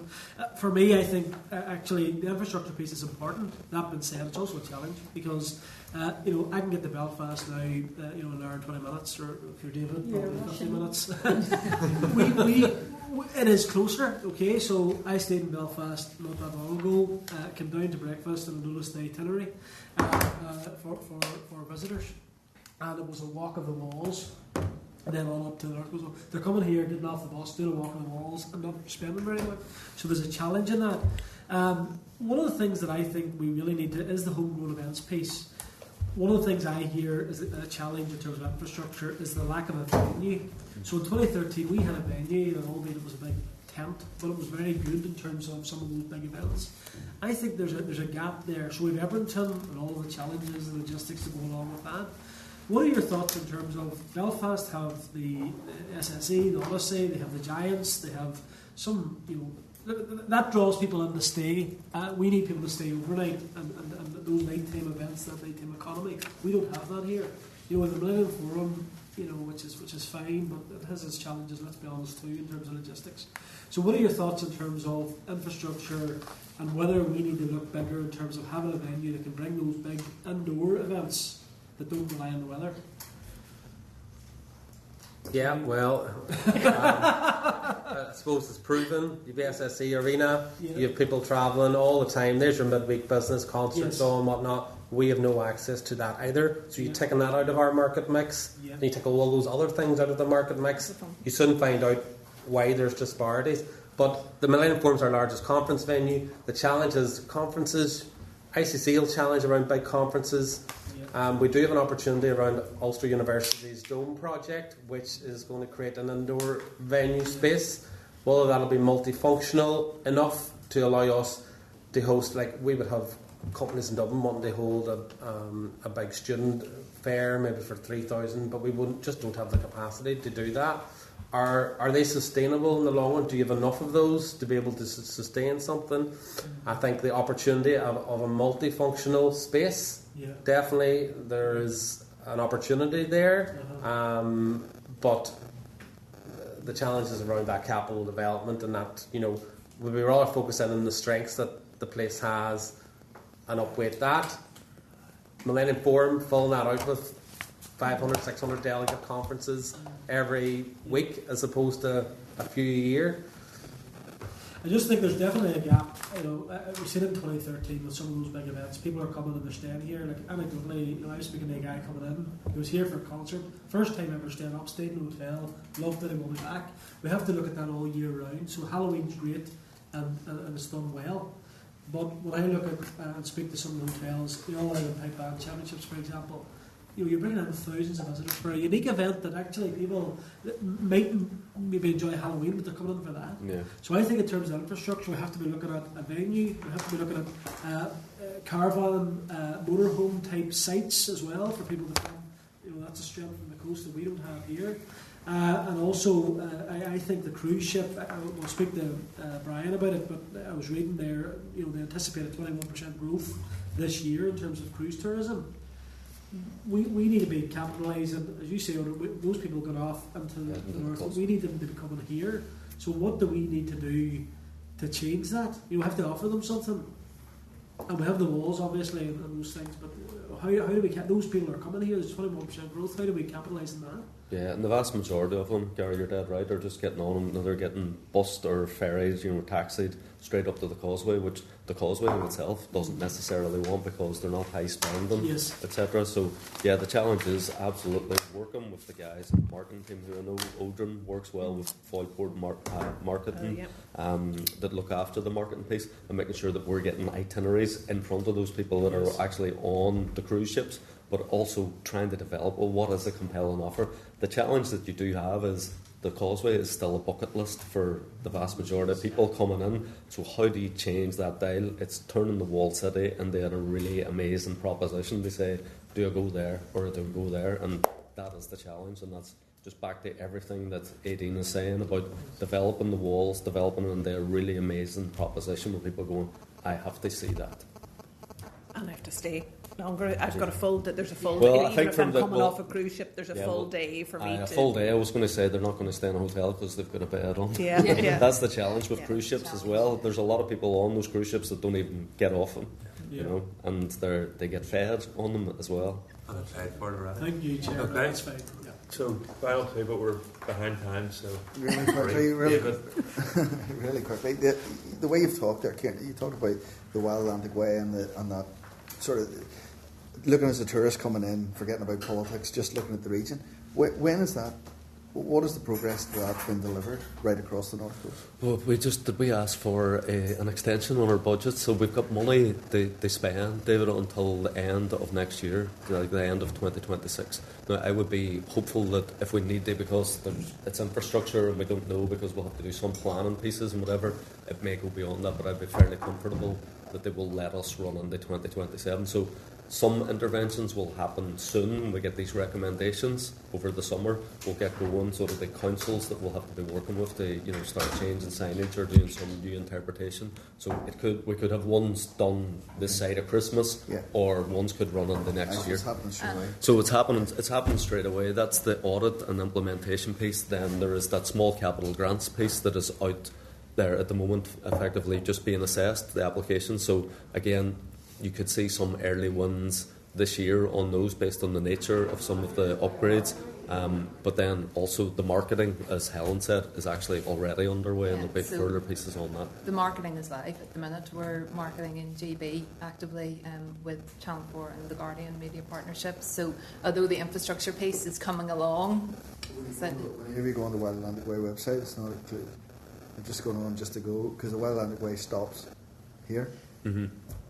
Yeah, and that's it exactly. So I think that the challenge, do you want me to try to say the Wild Atlantic Way stops? Well, what we did, I suppose, before, the marketing piece is live in GB, so you won't necessarily, it'll be geotagged, so you won't necessarily see all of the content on the ground here. What we're trying to do is highlight the connectivity between the two routes. So before we developed the marketing piece, we did quite a bit of research to look at recognition of both Causeway Coastal Route and Wild Atlantic Way.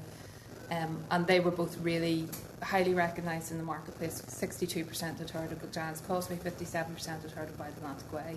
And then we kind of did a bit of research to say, well, if we connect those, are people aware of the connectivity of them? And if we did that, what does that mean for the visitor? And what we found was it increased the desire to travel to the island of Ireland. About 8 out of 10 said after realising that connectivity piece and the offer along both routes that they would be more likely to travel to the island of Ireland and would be more likely to extend their stay by up to 5 days. So what we want to do is keep the two brands, because of their recognition, quite clear, but really highlight that connectivity piece. I don't understand that bit. That's it. So if I Google, just sitting here and listen, I Google, and if I look out Cliffs of Moher, do you do that separately and do the Wild Atlantic Way, or do you just... Is everything Cliffs of else Moher? separate, So the the Cliffs of Moher is, from Pulse's perspective, that is what is called a signature discovery point on the Wild Atlantic Way, and so we don't have that concept. If you think along the Causeway Coastal Route, you've got the Giant's Causeway is absolutely a signature discovery point. You don't even need to call it that. And as we move forward, what we're trying to do, David, is develop those lesser populated tourism points along the Causeway Coastal Route. So in terms of consistency, so at the end of the brand, the Wild Atlantic Way brand is Fulch's brand. They do not have much of an appetite to be extending it in the Northern Ireland. They have challenges east of Cork because those tourism businesses don't see the benefits of Ireland's ancient east as much of the Wild Atlantic Way. So I think the feeling is if they were to extend, they'd have a lot of restlessness down there. But also, as Helen says, we market tested both of the routes. And the Causeway Coastal Route actually performed really, really well in terms of the market research. There is a concept that the Wild Atlantic Way is hugely, hugely successful, and it is absolutely, but not in the northern section. And Fulch Ireland are challenged by that, in terms of getting visitors up into Sligo, up into Donegal, and that's where Derry has got a really good opportunity to put itself as where both routes meet. So just to build on that, the plans for developing those consistencies, whenever we do put any interventions in from here right up the Antrim, Newton Abbey, we'll be doing it sort of in line with the Wild Atlantic Way, but we will not be putting the same type of signs, but we will be looking at how can we develop something that is not but Antrim, out of isn't in the Atlantic, so but yeah. So part of the basically Causeway Coastal the Route. Wild Atlantic Way hasn't been extended across to the Causeway. It isn't? No. Okay, that's completely different as what's Partition. been said. That's completely different as what's been said up till now. Yeah. Completely different than what we've been said. And whenever you said that, I was just going, that's not... Yeah, so what has been said in the chamber, actually, is that the Wild Atlantic Way would extend right across to... Completely contradictory what the Minister said, and doesn't matter about an international border to put a sign up. Okay, you got it. Emma, last but not least. Thanks, Chair. Thanks to you all. Can I firstly apologise for being late? And I think it relates to the conversation we had about signage. I put Foyle Port onto my Google Maps and it brought me to the Strand Road. So I crossed it over and then crossed it again. So that's a really you landed at. I realised that when I landed there. So I suppose I just want to add, it kind of relates into what David was asking you about there, and I'm heartened to hear the conversation about the sparings as well, and that's, I suppose, part of what I know the Minister is trying to do in terms of the regional imbalance piece across all industries in the department. But tourism is one of those items where it really does not make sense how we've been operating up until now. The ETA, and I know you are calling for a 5-7 day exemption on that, which to me makes sense. And I wonder if you could speak to that around the risk of us losing visitors in the north who are coming into the country and are cutting off where the Wild Atlantic Way stops and not going any further because of that additional cost. And then further to that, how we can work with all of your bodies to include, because anything that we can do to encourage visitors who are coming here to go that wee bit further. The likelihood is if you are going to climb Mount Donegal, you might have an interest in coming to the Sparings. That makes sense. If people are coming to the Cliffs of Moher or they're going around in the beaches in Donegal, they're going to want to see the north coast, which is equally as impressive. So that sort of connectivity piece and how we can, and I know the barriers are there in terms of the fact that there is a border and there's the differences in even in your money, but the ETA is the most pressing and uncomfortable one, I suppose, that we're facing. You want to go on ETA? So obviously it's another layer of bureaucracy that doesn't help us deliver growth for Northern Ireland, for the region. It's challenging enough in market trying to encourage visitors to change itineraries, to encourage tour operators to change what they've been doing for 30 years, to say, you know what, we'll come to the north for a change and we'll do 4 days. So now we're adding £16 on to that, the luxury of that. We're probably in the early instances of how that all manifests. A big challenge is going to be the education sector, the foreign students. Obviously there's an exemption for French students because of relationship with South England.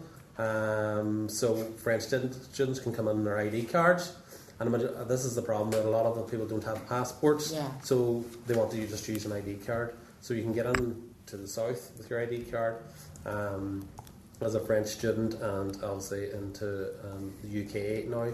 But why isn't that for other nationalities? And it's just France. I think that'll be a massive, because we depend a lot, particularly off season as well, on educational tourism, and you know the strengths that would have both in Dublin and south of England. So we continue to grow that with a number of language schools here. So it's just another layer of bureaucracy which you don't want. In terms of the rural aspect, I suppose one of the schemes, the accommodation scheme, for example, is something that's under review as well. Invest Hold that's going over to TNI. But is there a promotion in that to support businesses to open up accommodation? That's what we want. In an urban destination, that's easy enough, but we need to stimulate growth in rural areas. But it's like a hub and spoke impact. You know, as you say, if you come into Derry, Londonderry and stay here, why not go hill walking in the Sparings or fishing in Strabane? Or, you know, that the opportunities are there, and that's how destinations grow. The hub needs to work for the spokes. If more volume comes in here, the wider region starts to impact, and we see that too with the causeway in Gulf and Donegal and stuff. So that's all work in progress as the region develops. But the ETA is a challenge for the international visitor.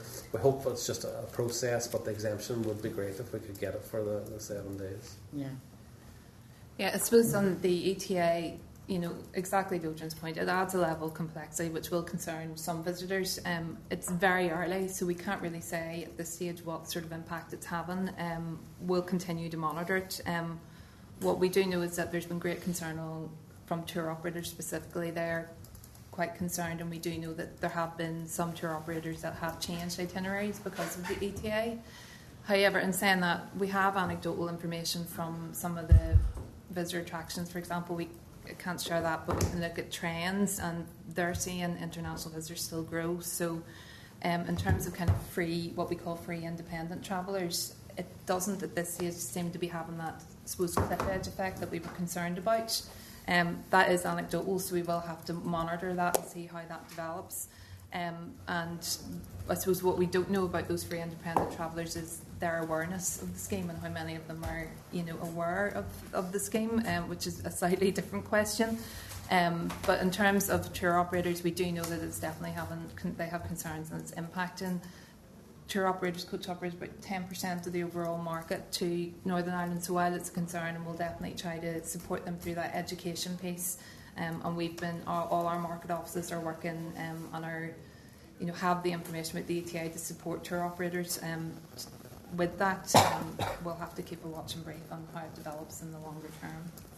Yeah, and just to build on what you're going to go in there, just to build on Odhran's mentioned there, on that hub and spoke type approach, it's really, really important that you put into a visitor's mind that they're going to have enough to see and do when they actually go to a place, because that is a challenge. And if you just simply think about yourself, if you're going on holidays, you're going to want to go stay somewhere, nice hotel, but you want to have that comfort that there is enough to see and do all around that. And I think there's another point to build on as well. It's in terms of just educating our tourism businesses to work collaboratively. There's a lot of really great clusters to be aware of out there that people are doing cross-selling. So if somebody comes, to their business and go, oh, did you know about X, Y, Z, whatever. So the likes of the council do a lot of good networking events, and Odhran does a lot of work in that space as well to try to bring together, different tourism businesses that may not necessarily know that somebody is just down the road providing a really great service, or add-ons to that. See on that information knowledge piece, and again ties in with the question that was previously asked around the Wild Atlantic Way and the bureaucracy that has been a barrier to the inclusion of the northern coast in terms of when that is, and contrary to the chair's point, obviously if there was no international border, Derry would have always been included in the Wild Atlantic Way. Would it work better if we had one tourism board for the whole country as opposed to two that are both obviously working for their own interest? There's three. There's three. Right. I think leave that there. Who wants to answer that one?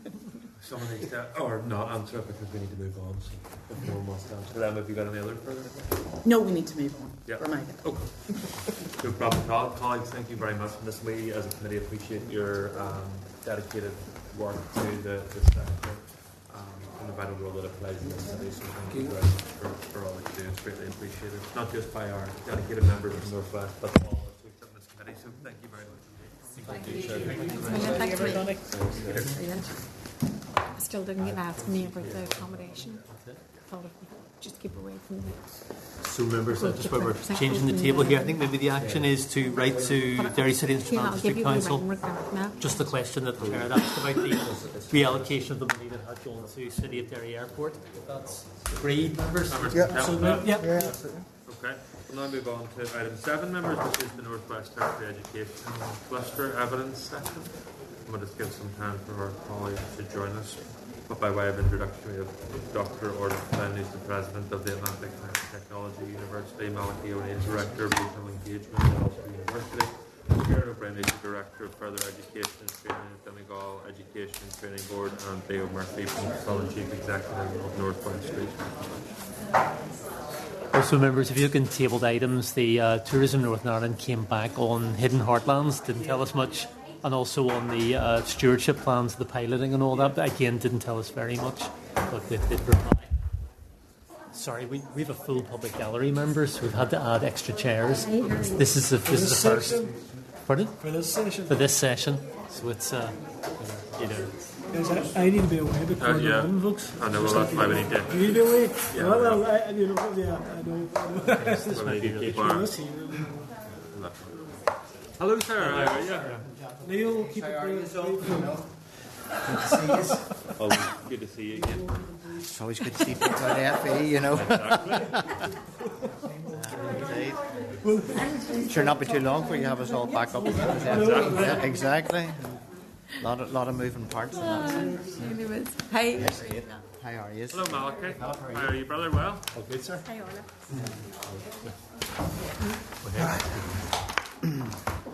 Malachy, all right? Okay, colleagues, you're all very welcome. I've we all know each other, so thank you very much for coming along here today. I'm going to hand over straight to you. If you're okay, Chair, thank you, and thank you to the committee for an opportunity to present on our work. So I'm not going to, conscious of time, I'm not going to read the paper verbatim. I'm just going to take the highlights, and there's a number of stuff that's been moved into appendices around governance and whatever.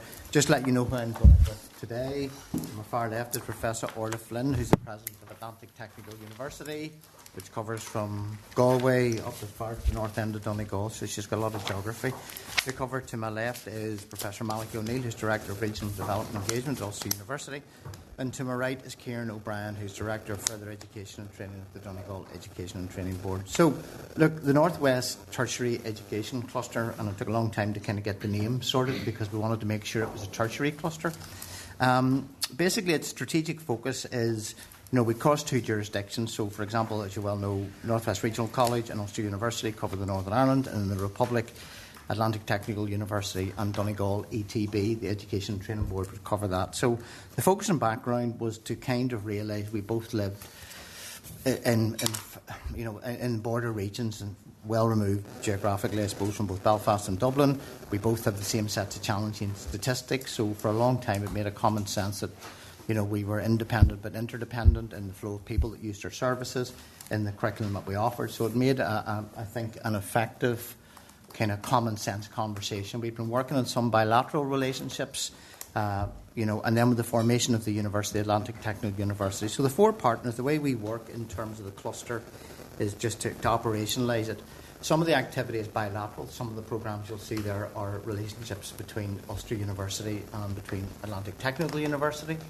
Some of them, in terms of some of the economic development, are bilateral relationships between ourselves and North West Regional College and Atlantic Technical University, and some of it involves the four piece. The region, the piece around treating as a tertiary education cluster, we felt that at the time to create another purely higher education interface wouldn't serve all the people across our jurisdictions in terms of education and training. So, for example, in theory, across those four institutions, we're covering everybody who'd be dealing in both jurisdictions with issues around functional numeracy and literacy, and that's predominantly the role of ourselves in the North West and in terms of Donegal ETB, all the way up to discussions around postgraduate education. We consider it very important because it's about a good use of public funds in both jurisdictions. It's certainly an economic forum, it's not a political forum. We've steered well away from that. It's about making sure we can strip out some elements of duplication, we can find articulations and pathways together so people can learn effectively, and us being responsive also to trying to drive inward investment across both particular regions. So, as I said, in terms of the educational service, a strong level partnership, our regional priorities are laid out. Running in parallel, we also have a Smart Industry Board, which Gavin Killeen chairs, as people in the North will know from the industrial sector, and that again looks at industry needs. So what we were finding was, like Seagate are based in Northern Ireland, they have a demand for skills. Optima are based in Donegal and Letterkenny, they have a demand for skills, and employers are kind of ambivalent. They just want skills in people. They have less time for conversations about qualification frameworks and whatever. So part of that response for us is very much to move in that. So the value system is established, the partnership building activities, the memorandum is understanding. So it's got a really good, solid governance structure, because it was important to kind of put forward this wasn't some kind of artificial construct put together for the benefits of a bid. So we believe that post-peace, post the rest, we will still have that unfinished business across both jurisdictions in terms of making sure people have the right level of skills in relation to that. In terms of initiatives, we need to draw down funding to keep us going. We've had some elements of core funding, and that's always under pressure because you understand budget in both jurisdictions. There's a lot of demands in the centre, and you always have to wait to the end of the kind of funding line to see how your budget sits. But in terms of Peace Plus projects, been very successful. In that territory, we've just successfully received a €10 million project, which is going to cover about 2,000 individuals across the two jurisdictions in terms of cybersecurity skills. So to me, that's a very effective programme. We've delivered over 4 years, and some of the people involved in the delivery and project officers are behind us here. We've naturally got our presence, which is ongoing. We've got our website, which directs people to the activities that we're involved in and allows us to drive the conversations. We've also had a pretty good 2 to 3 year conference market. So we've set up like an annual conference, which was held, it was held in Derry, Londonderry 1 year, held in Letterkenny the next. So again, that tries to bring in. So we had a very interesting thing with David McWilliams, I think, in year 1, we had the experience of the A5 getting up from Dublin, so we had plenty of commentary on transport in relation to that. We also followed that again at the second conference in University of Ulster. So again, those are part of our, building presence, building stability, building a kind of concept that this is a robust piece of organisation. We're also working and picked up around the Learning Cities model, which is a UNESCO-based model. We've done some work on the Northern Ireland side on that. We're now kind of doing some cross-border work again and looking at good models of practice even on the island in terms of Cork. I think Belfast also has a learning city. So we're kind of drive collective, cohesive work so that people aren't, I suppose, in rabbit holes saying I'm away to do a learning city for myself, and then you find 15 minutes down the road in the Republic somebody's doing a learning city. So where possible and where there's a fit, we try to look at those particular activities in relation to that. In terms of Peace Plus investments as well, we have a bid, I think, that's live at the moment. Will work its way through around looking at qualifications frameworks and how they work. What we tried to do is, we didn't go in and say, right, we're going to talk to both jurisdictions about how we can harmonise apprenticeship. Those are big jurisdictional questions. They're questions for parent departments. What we try to do is deliver reasonable pilots. Otherwise, you'd be completely lost in the governance arrangements around that and consultation. So we tried to deliver wins to see, right, for example, is a shared practice. So, for example, we've done work around electric car and vehicle work across the institution. Some was delivered in Northern Ireland, some was delivered in the Republic. And that's good for staff development for staff, who need to go. I need to know about electric and battery storage. I don't mind driving 15 minutes down the road to Letterkenny to get that information.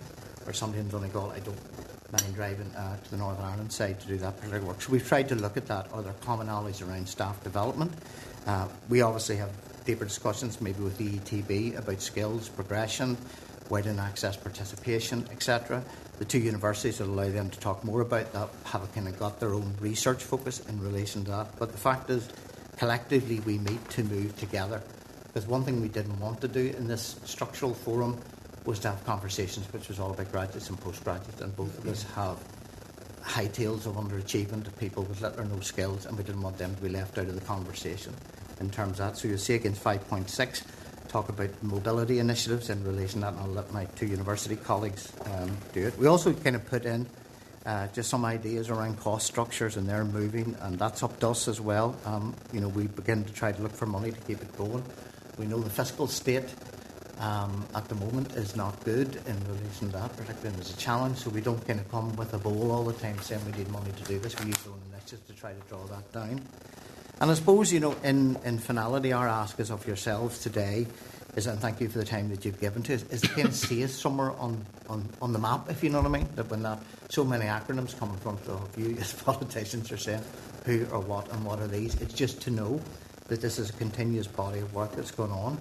And that we will continue to work with this. And again, we do work across the piece as well.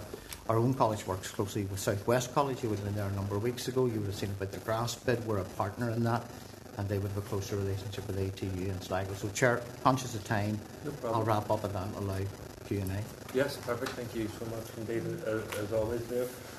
My colleague, Padraig Clarkey, has been a great champion of the work that you are doing, so I'm going to defer to him in the first instance. Thank you, Chair. Well, look, thank you for coming here today, and especially to yourself, Orla, and I think that shows the commitment right across the board to the North West. The fact that you've travelled such a distance to come here today, and I was obviously at one of your events in Letterkenny recently, and fantastic to see the ongoing work of all yourselves. And as I mentioned at the last presentation, the committee are probably sick hearing me saying one of the things that always stands out in the North West is that collaborative piece right across the board. So it's very clear here today, and I think it's very impressive. So just two questions from me, really. First one is around schools and the engagement with schools. Second one is around student mobility. So in terms of schools, obviously one of your key objectives as a group is to try and reduce the early school leavers and the number of students who are out of education. So I'm really keen to get an understanding of how that works in terms of your kind of day-to-day, week-to-week engagement with schools, how schools are on board with that, and what that looks like in practice. Because I think it's something that's obviously really key to our economic development in the North West, and something which I think it's very positive that you've taken the initiative on to work so collaboratively on. Okay, to be fair, I suppose we're looking at good practice in both jurisdictions, that we're probably not short on initiatives around trying to engage with schools and to keep young people in learning. From our end, I've kind of been interested as well, like Ciaran speak a bit about the interesting programme in the Republic around Youthways. So we've been trying to look, is there some good practice and how we can get on that? But that's a constant piece. I think we tried not Porrick to bring in and say, well, let's bring all the schools into the North West Act. It just becomes unmanageable. We have an interface, I said, with schools. We're interested in to University College. We'll talk a bit more about minimising brain draining and skills. But maybe, Ciaran, if you want to talk just about some of the good practice that you've been sharing with us about trying to engage and keep young learners in the system. Yeah, so Donegal ITB has responsibility for some post-primary education in Donegal, along with further education and training. So we manage 15 schools. But I suppose from an engagement perspective, first of all, a lot of it's bit by bit. Do you know what I mean? Where the view was traditionally that university was the only option. We would find schools really want to come in and see our facility, so we arrange monthly visits where they can come in. That sort of, which sounds very basic and simple, but believe it or not, 3 years ago there was no demand for that. Do you know what I mean? So that's like slowly growing that. We run a unique programme called Youth Reach, which is available throughout the 26 counties. It was established about 40 odd years ago now, originally, which was targeting early school leavers from the ages of 16 to 20. So kids who would drop out of school. It was an alternative sort of programme, smaller classes. It's directly funded. It was directly funded originally through the Department of Education, now through D. Ferris. So that's a very bespoke programme that falls under further education and training in the south. We have 5 centres in Donegal, 2 in Ashone and 1 in Lifford. And we would see even kids from the likes of Strabane at times avail of that service because it's not available in the same space in Northern Ireland. Okay. Yeah, I think in terms of our schools engagement, a lot of it begins locally as well. So like the Foyle learning community and the schools network therein would be natural partners, particularly for our campus in this city. But we've in many ways in partnership with the FE and the outworkings of the task force, we have coordinated a whole series of events in recent times that has really sought to bring people across the campus threshold, to make people aware of the offering across the university's campuses, and particularly here in the city. So we've had a large-scale event for guidance counsellors from our ROI schools, where we had, I think, representation from 22 of the 26 counties. So it was a really broad base of maybe careers counsellors who wouldn't have been in the city normally, so who may not have considered the Northern Irish HE offering.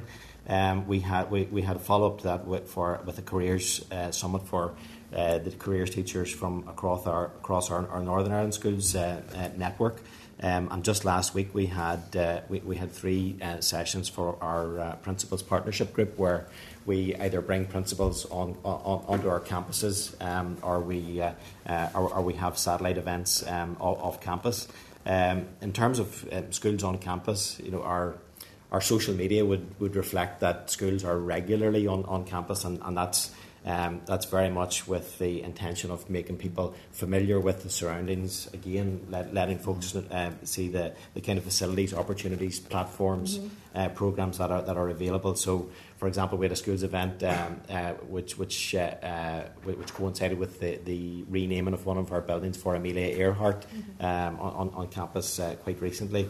And then you'll be aware of the significant amount of work that we do in terms of widening access and participation, and making sure that a university education is a very viable option for everyone. And I think that's a philosophy that's shared across the 4 partners. But I know Orla will have. Well, just to add to that, we've hired somebody in ATU to be a connecting point into the schools in Northern Ireland, and we've included some targets in our performance agreement with the Higher Education Authority in terms of students from Northern Ireland. And we've worked very closely with Ulster University on this, because we're of the view that the wider region is suffering from the loss of talent, either people who drop out early or who leave the region and study elsewhere. So for us, it's about trying to nurture and encourage more people in, but also retaining people who go out of the region. And that all contributes to a changing culture around education being the way forward. The issue of the early school leavers, sometimes we tend to focus on the people who are currently in school, and that's critically important. But we shouldn't forget all those people who left school early down through the years and who are early school leavers, even though they probably have families and everything now. And there's a number of the initiatives. The Northwest Depth Initiative is one such initiative in terms of upskilling and reskilling people, trying to encourage people to come back into education. And that's an area where I think the ETB and the Northwest Regional College would have a lot of expertise, because very often those people have a confidence issue. They don't believe they can succeed in education. And the key there is to get them in for short periods of learning, help build up the confidence. And, you know, this is, again, an area where our sector typically has a lot of experience and strengths, and working with partners like the ETB. There's a new initiative in Ireland that I'd love to see happening cross-border, which is the tertiary programs, where you can guarantee progression onto a university program by starting in a tertiary or further education setting. And we have a number of programs in operation in partnership with the ETB, ATU, and all the ETBs in our region. So programs like early years, social care, those are particularly attractive to people, because they're probably areas where people feel they have the confidence, they can get the confidence quite early. But the Northwest Depth Initiative will be interesting to see how we get on with that, because that's focusing on digital skills and cyber and that. So it'll be very and just to say through Chair as well, you know, we have a lot of east-west connectivity in our own college. So, for example, we work very closely with East Kent College, which is a large coastal from the southeast of these islands to the northwest of these islands. So, for example, our expertise in food we've shared with them, and they're opening a food innovation centre within their particular region. So there's good, you know, and again that unlocks that expertise north-south as well. So we're part of the colleges group across the UK. We've worked a long time in colleges in Scotland and Wales. So we're always, so for example in Scotland they have what they call the winter leavers, which is a very nice phrase to describe that kids can finish in the Scottish system at a certain month in the year and can drift off the system. So we'll be talking with Scottish partners with what expertise they use to keep them back in the school system. So to say, there's a lot of east-west connectivity as well as the north-south. Your second question was about mobility. So you'll see in the paper there that we've just launched an ATU Ulster University Mobility Initiative, and it's really about trying to bring together groups of staff and students from our two universities. It's a pilot, and we're already seeing great interest in that. And I guess it's really trying to build up the relationship. And again, we had a visit recently from a team of further education students from Belfast to our Mayo campus, where they were looking at early childhood and that kind of education. Phenomenal visit, and looking forward to seeing that reciprocated. But ideally, you'd really like to see an Island of Ireland mobility initiative that would, would see us supporting student mobility, whether it's in the tertiary sector or whether it's in the higher education sector. Yeah, and just building on that, I think the beauty of mobility programs such as that is that it enables new conversations and new platforms, and like our partnership, particularly with ATU, is absolutely a multifaceted one. And whilst obviously we're considering it within the Northwest specific context for the purposes of today's discussion. Historically, Ulster University has partnered with each of the institutions that now make up Atlantic Technological University. So, for example, our biomedical science provision on our Korean campus has for many, many years partnered very successfully with Orla's colleagues in Sligo. And that will be further enhanced now by the platforms offered by the new mobility initiative that really we've set up off our own bat, and we look forward to seeing what those initiatives engender in terms of new research and new educational pathways. And just to say, we are 4 institutions. We're responsible to do our own recruitment, so I do keep a very close eye on the ATU Northern Ireland marketing team whenever they're visiting across the border. I'm able to track them, but that's part of we work together collectively. But naturally, we are all. I think that's a reciprocal close eye. Is it when I take my white van to Donegal? Yeah. So look, we have to run our institutions. There's part of that, but yeah. Oh, fantastic! And I think every time that I'm in schools, whether it's in Derry or Donegal, it's very clear to see whether it's through the link up that they're perhaps studying one subject at school and then the other with one of your institutions. Step up programme and so on, or on campus, and you're seeing that. I have to say now, I was at the Man United event recently, and I'm still waiting on the call up for their first team, but a letter must be in the post. The way they're playing at the moment, as a sympathiser, who knows? Can I maybe just add? There's one initiative that's been led by Katrina O'Sullivan from Maynooth University. She's the lady who wrote the book called Poor, it was a bestseller, and she talks about how people can come from impoverished backgrounds, and with the right policies and supports, you can achieve things and get into education. So there's an initiative funded by Research Ireland called the STEM Passport for Inclusion, and we're running that as part of that consortium for the entire Northwest. Yeah. And this is something, Malachy, that we need to take and see whether we can run that on an island of Ireland basis with real resonance, actually. And it would sit very well with the DNA of our own institution and our partners. But in that kind of, I know, Padraig, you reflected on student mobility specifically. One of the outworkings of the cluster is a co-designed skills escalator, which considers pathways and opportunities across each of the 4 partners. So you'll have a student naturally whose student journey will incorporate time spent with Donegal ETB, Northwest Regional College, Ulster University, and ATU, and in no particular order.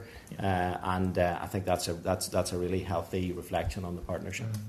Well, just to declare an interest here, I'm a graduate of 2 of the institutions here today, and I think that says a lot in itself.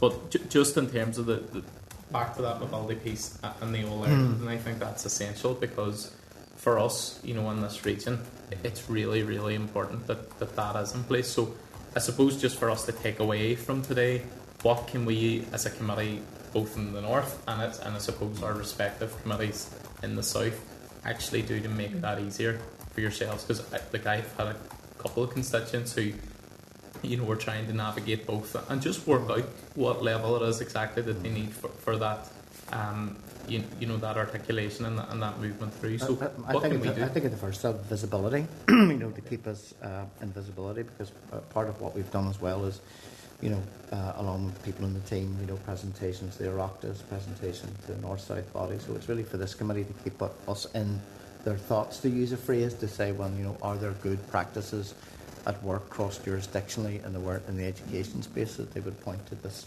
particular cluster as an example, how you can work across 2 jurisdictions effectively to deliver the best education and training service. So for me, the visibility piece is very high in that you would talk to us regularly, you would think about us in terms of research activities and how we share. We just talked about, some of the policy in both jurisdictions, how people, Step Up's an excellent programme in this jurisdiction. We talk to people in the Republic about that. They've talked to us about Youthways. That's all sharing good practice. That's using the research base around you to more effectively deliver to your citizens. So that's visibility for us is important. And through the chair, I think it's important that the work of this cluster is considered in a complementary sense with other strategic initiatives, and including that the McGee Task Force, City and Growth Deals, for example, as well. The broader piece, and how that kind of governmental commitment to various aspects of development in a strategic sense is enhancing the opportunities for us all. Look, thank you very much for your time and for your response. It's been really useful, and it's given us a lot to go away and kind of work on. So thank you. Thanks, Patrick. Sinead. Thank you for coming along today as well. So, what risks do we face, or do you face, if funding for the cluster is not met? Just like we're all in that challenging space, as we know, around that. So there's no naivety around expecting some kind of God-given right to say, here's your structured funding for the next 20 years. I suppose we have got the best expertise across the 4 institutions to be able to source funding. But yes, there's an element in terms of having a bedrock element of funding for both jurisdictions does make life easier. But again, there's an entrepreneurial spirit around that to a certain degree.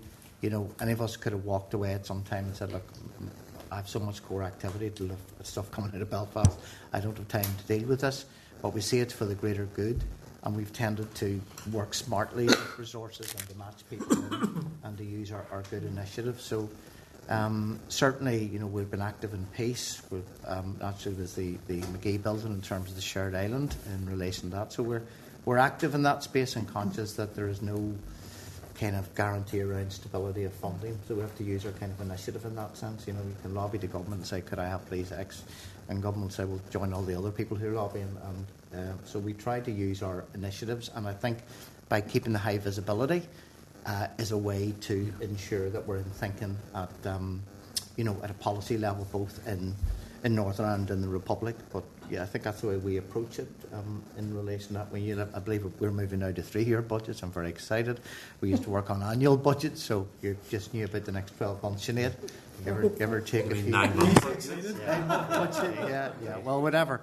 But certainly, you know, at that, all of us universities, we all live in that space. There are no certainties anymore. I think, Chair, in terms of the risk, it's really the risk of not availing of this platform and this opportunity, in that we have a very cohesive, communicative relationship, and that joined up approach for that broader region is pivotal in bringing new investment, new talent into this space also. So I think in a global sense, it's vitally important that we present that coherent message, particularly on the international stage. And I'm thinking of opportunities in terms of, you know, sister city relationships with other parts of the world, the likes of the Golden Bridges event that we present that annually in Boston each November. You know, there's that consistent and coherent and cohesive message, which is incredibly powerful in FDI terms. You know, our latest bid that has gone in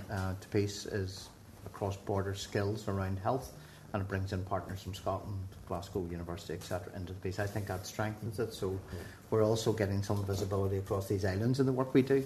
I think that's important. In your paper as well, you talk about you know, trying to grow the percentage of people working and tackling economic inactivity, and we know that this region is blighted by our economic inactivity stats.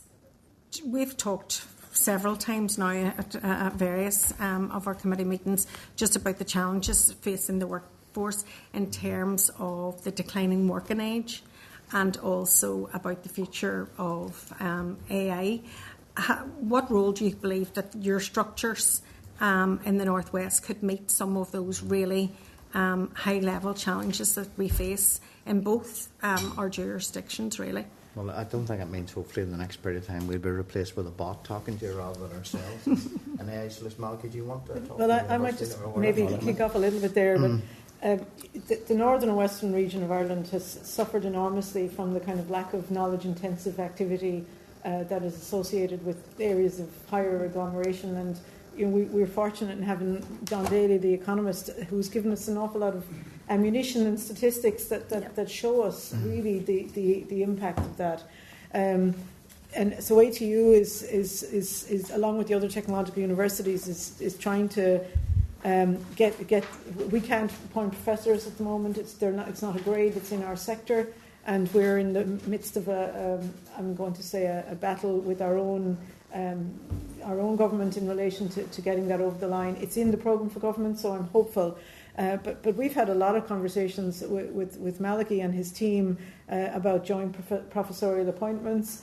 Our bid, our SPEAR bid, which is around photonics and in the semiconductor space, is an example of the kind of impact that you can make both at the top of that research, cutting edge kind of skills at a PhD and doctoral level, while also looking at the kind of technician type roles that are also going to be needed. So there's a kind of a continuum of skills that are needed, and there's a whole scale of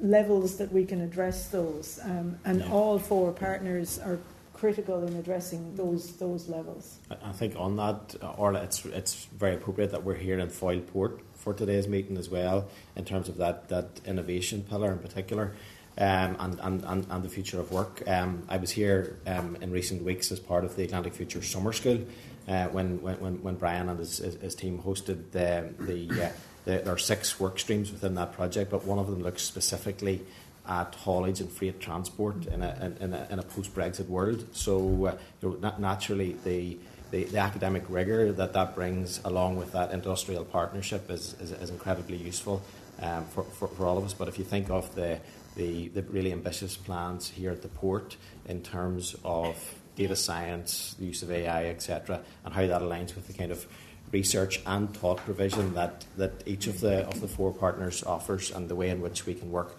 in co-design with the folks from the port, it bodes very well for the future of work and for the future of the region. And in many ways, the way in which work and what work looks like will necessarily change, and in a positive manner in the years ahead. Okay, thank you very much indeed. Gareth.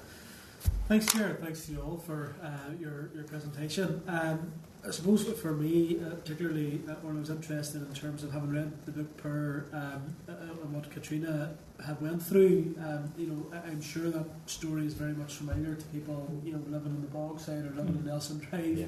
That sort of the challenging backgrounds that many people face, and I suppose one of your key pillars that you read in your paper was around that sort of community support piece, widened access. I think that one of the key areas we just really have struggled to address, and that's not on yourselves, because it's on us as politicians, in terms of deprivation and disadvantage, particularly in this city, and no doubt that applies across the border as well.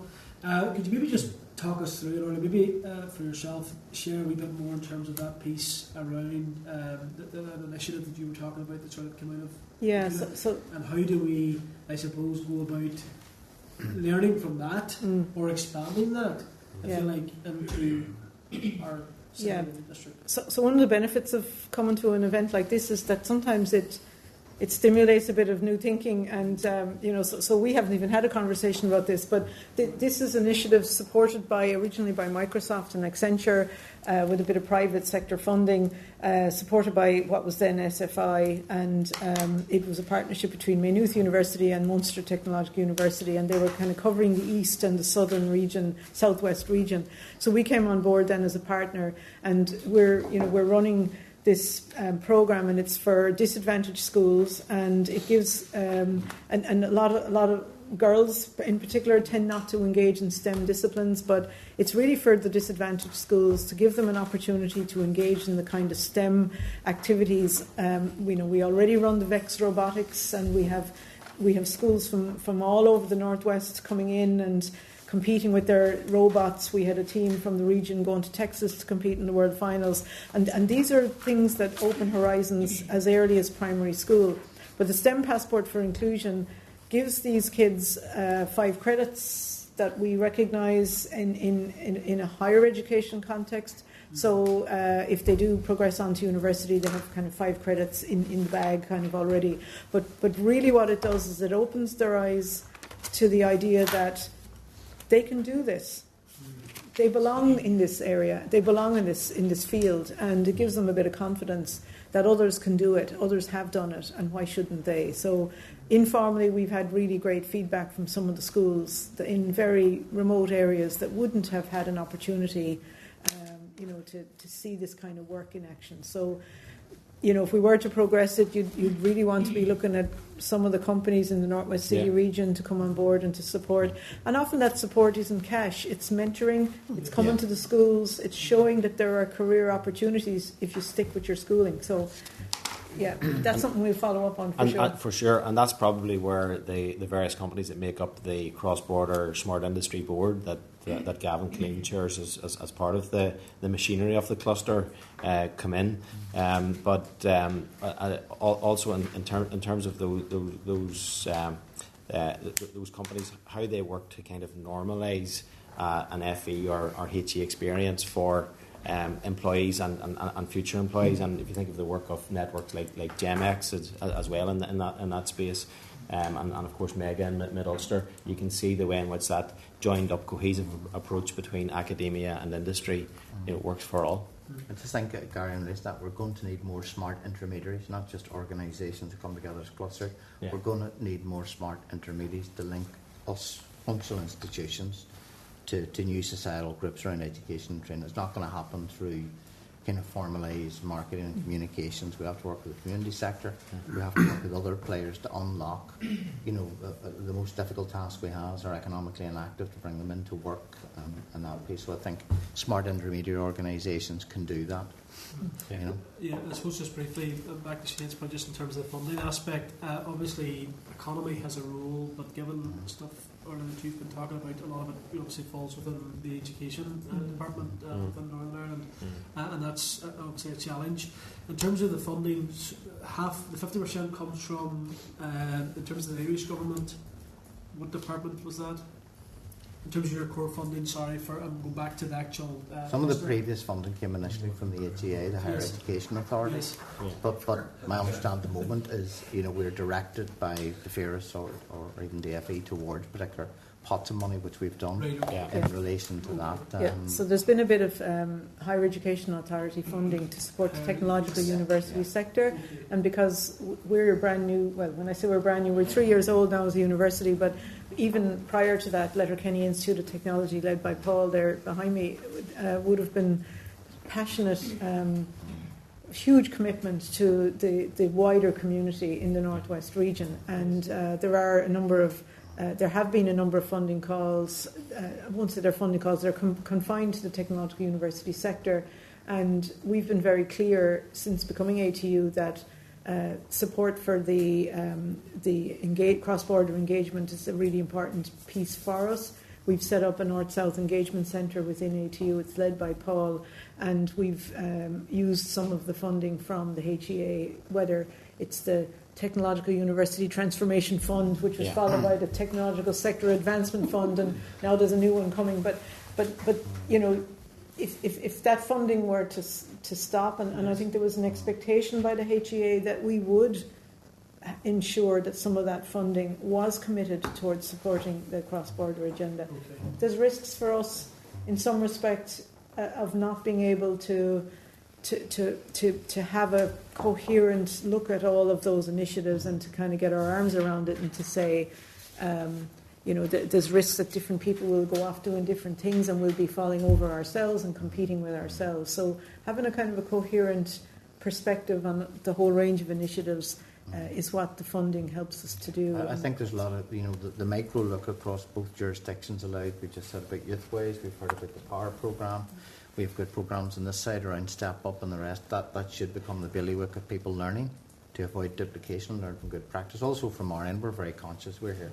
We put our time into this. There has to be a senior match from the institutions to get in here. You can't just kind of approach it and say, I can't do this or I can't do that. So, we've used our initiative. That's what we do to keep the thing on the move. But if some benefactor wanted to write us a nice cheque in the morning, that would always be gratefully received. But we don't let it stand in the way of the core ethos of what we need to achieve, Gary, which is, that to sit in your hands and say, well, we didn't get X amount of funding, so we didn't do anything. We'd be remiss of our institutions, And the mobility fund that we've co-established now between Ulster and ATU is a good example of using our own collective resource to enable change. There's also, as part of the performance agreement with the HEA, every year there's we get invited to submit an impact case study. And every university will submit an impact case study, and we've committed to for 2020. I'm not sure if it's 2026 is one. I think the submission will be early. I'm thinking early, later this year or early next year. But we've committed to the impact of our cross-border work as our case study submission. So it'll be the first. I think it'll be the first cross-border submission and collaborative submission, and I'd like to think that will be successful. But that's again, it's competitive funding. We may not get that. Thank you, David. Yeah, very quickly. It's brilliant what's happening. Absolutely brilliant to see that northwest region and working together and sitting. The kind of border issue, the political issues aside, and just working together is exactly what needs to happen here. We talked before, Malachy, about this, and really, really encouraging to hear. My question really is about with SkillNet Ireland and the connection, and we look with envy at what is there and the ability to link business and industry to the colleges and the universities. With this, how is there where's the interview? You talked about the Smart Industry Board or whatever there, but what is the arrangement there to allow industry and jobs and the actual where the skills are needed to actually have a voice into? So one of the subsets that sits underneath, we kind of have a managed sort of governance under the Northwest Tech, is the Smart Industry Board. So that's a cross-border industry within this region sit on that board, and they're naturally completely fixated about skills irrespective. They're less fixated about jurisdictions and about the qualification frameworks.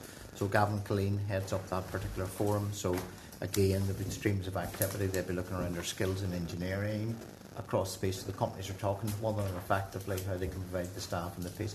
Well, I would say in the Northern Ireland, I'm in the Northern Ireland Skills Council, and it's made great progression to do that, to have those conversations where appropriate. We naturally, at that time, looked at different models. There's never a perfect one. There's SkillNet, there's different, we've our strategic partnership set up. So there's different ways of doing things. I sometimes think there's never a perfect way of governance, but good learning. And I would say, strong advocate of the chair that of NI Skills has really there's no stone left unturned in areas for discussion. And you saw the recent release of the Green Skills Report on this side. That's a good effective outcome. So I think jurisdictionally, I think the conversations, the learning of good practice, and also the learning of East-West good practice, in relation to working on wheels. But is there that connect? What I'm trying to get at is the businesses, regardless of either where they are, Donegal, or whether they're in Derry, is their voice heard of what skills are needed? Is what I'm. To provide the courses and everything else. They would be through the Smart Industry Board. We'd take that up with them. They provide hard challenge to us, about quality of what are you putting out, what are graduates, and we have to kind of manage too, because we need kind of straight lines with our expectation. What do you require? Some of them require. We need more people for apprenticeship pathways, and that's a difficult interface. That's an interface with schools and the rest. But look, there are good, fierce conversations across the table, and Gavin's a very strong chair. The Northwest Depth project that's been funded now under Peace Plus arose really following input from the Smart Industry Board in terms of identifying the kind of digital skills that will be needed. And the current live bid that's in there at the moment, is really looking at those skills pathways and the opportunities for people to progress. The work-based learning is a real possibility, but also that project is trying to identify the barriers to that. We've talked about cross-border apprenticeships. There's lots of barriers, but we haven't had the resources really to try and have a systematic approach to categorising what those barriers are and investigate possible solutions or workarounds or ways through them. And that Smart Industry Board provides that platform for industry to really enable us to deliver industry-led, industry-informed co-design in terms of curriculum, and that's invaluable. And probably what I'd say, David, the fact that it stayed with us during the duration of the project is an indicator. Industry time is of the essence. They don't want to be here and hear about longitudinal piece. People in government giving excuses why things can't be done. So the fact that it stayed under good leadership has meant they are prepared to come to the table. They can see the benefits. We can have discussions about what a skills maps look like, and they're well aware that there are challenges that draws a population to hit the bigger urban islands and bigger urban conurbations on the island for work. But certainly, the firm's committed to the region, and we. And that work's informed by input from the likes of our own Economic Policy Centre. Orla mentioned the work of John Daly, who's on the advisory board of Atlantic Futures. You incorporate the views of the likes of the Makers Alliance, Catalyst, etc. So it's a broad church. Apprenticeships is a particular area of conversation because they just want frictionless movement of labour back and forth to do a job. So, and particularly with the kind of construction boom in the Greater Dublin area, we know about the large volume of apprentices from our jurisdiction who head that direction. Yeah. So we're trying to think of models to be, at the moment we might send them down there and then I've got to drag them back up to the city for a day a week to do theoretical training. We should maybe get into a closer partnership with the Dublin ETB in that case to see how that can be done effectively, because that's the kind of stuff that employers want to cut through. Or an apprenticeship passport that might be trans-jurisdictional as well. Yeah, very good. Brilliant, thank you. Just one question from me. How do you manage the competition between your institutions? So, as you can see, we're all for it. I'm going to give Malachy a good thumping when we get out. But just in the age of constrained public finances, we're on trajectory that there'll be less people going. We're all responsible for our own institutions. I said I keep a very close eye on the ATU, Northern Ireland marketing team, to make sure they don't veer too far. But certainly, we're aware of that, but we haven't let that, to put it as a blockage. It's up to us to look after our own recruitment. People move back and forth, and anything we try to do around this is adding value in relation. But you can't constrain the institution. Our own institution will have its own governing bodies and employing authority who want to see me in terms of the front foot to make for the best for the own institution. So we kind of keep that. That's work we do, and then we come together. We like to come together with a very clear agenda of what we're doing, that it's adding value in relation to that. But there will always be elements of competitive pressures. I do think it's a really legitimate question, and I think it would be wrong to say that certainly in the past there would have been tensions, because that's the nature of it. But I suppose we're of the view that we're losing so much out of the region. People are leaving. We would have, in the northwest region, we're tired of seeing people going down to Dublin and studying. We want to keep people in the region. So we're of the view that, that if we can encourage more people to stay and study in the region, we're all going to benefit. And doing things collaboratively as well is inspiring for people. Yeah. People get the feeling that these people have their act together, they're joining the dots, they want to be associated with that kind of a spirit. Yeah. And I think it's that really positive spirit. You can't measure it, but it adds a lot to the general culture. And we collectively benefit from the growth of that collective. Maybe your approach will give some lessons to this committee. To give a practical example, though, in Ashoan, the connection to Derry, we don't provide, considering the population mass from a further education training perspective, we don't provide as much activity there because it's being served by North West Regional. Why would we duplicate that? Equally, the public transport connection to Derry is really strong from Mulcrana. It's really poor to Letterkenny. But again, if it's serving the needs of that population, why would we in Donegal need to be? So instead, we keep an eye on what Leo's doing in his bus and the trailer that goes round in the show to pick everyone up. He's preaching the gospel. But we work closely. We keep an eye on. We make sure that there are pathways there for people who can't maybe go to Derry. Likewise, you will find there are more from the Northern Ireland school sector heading to you to take undergraduate programs. The fee structure's different in relation to that. So there are that. We've lived with that intergeneration. You just have to iron that out and get on with it. One good news story in wrapping up is that next Monday we'll have our first graduating cohort from the Graduate Entry Medical School, and those new doctors will be qualified to work in both jurisdictions, and so a huge amount of work has gone into that, but it shows how these things can be achieved. 100%. Thank you for your continued dedication to this important part of the world, and thank you for all you do, and wish you continued success and the support of our community in doing that. Thank you very much indeed. Thank you. Thanks, folks. Okay then.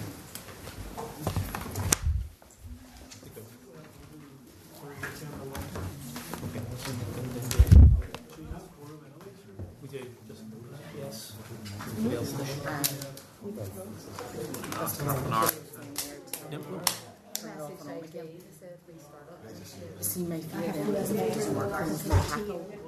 This happens in other people.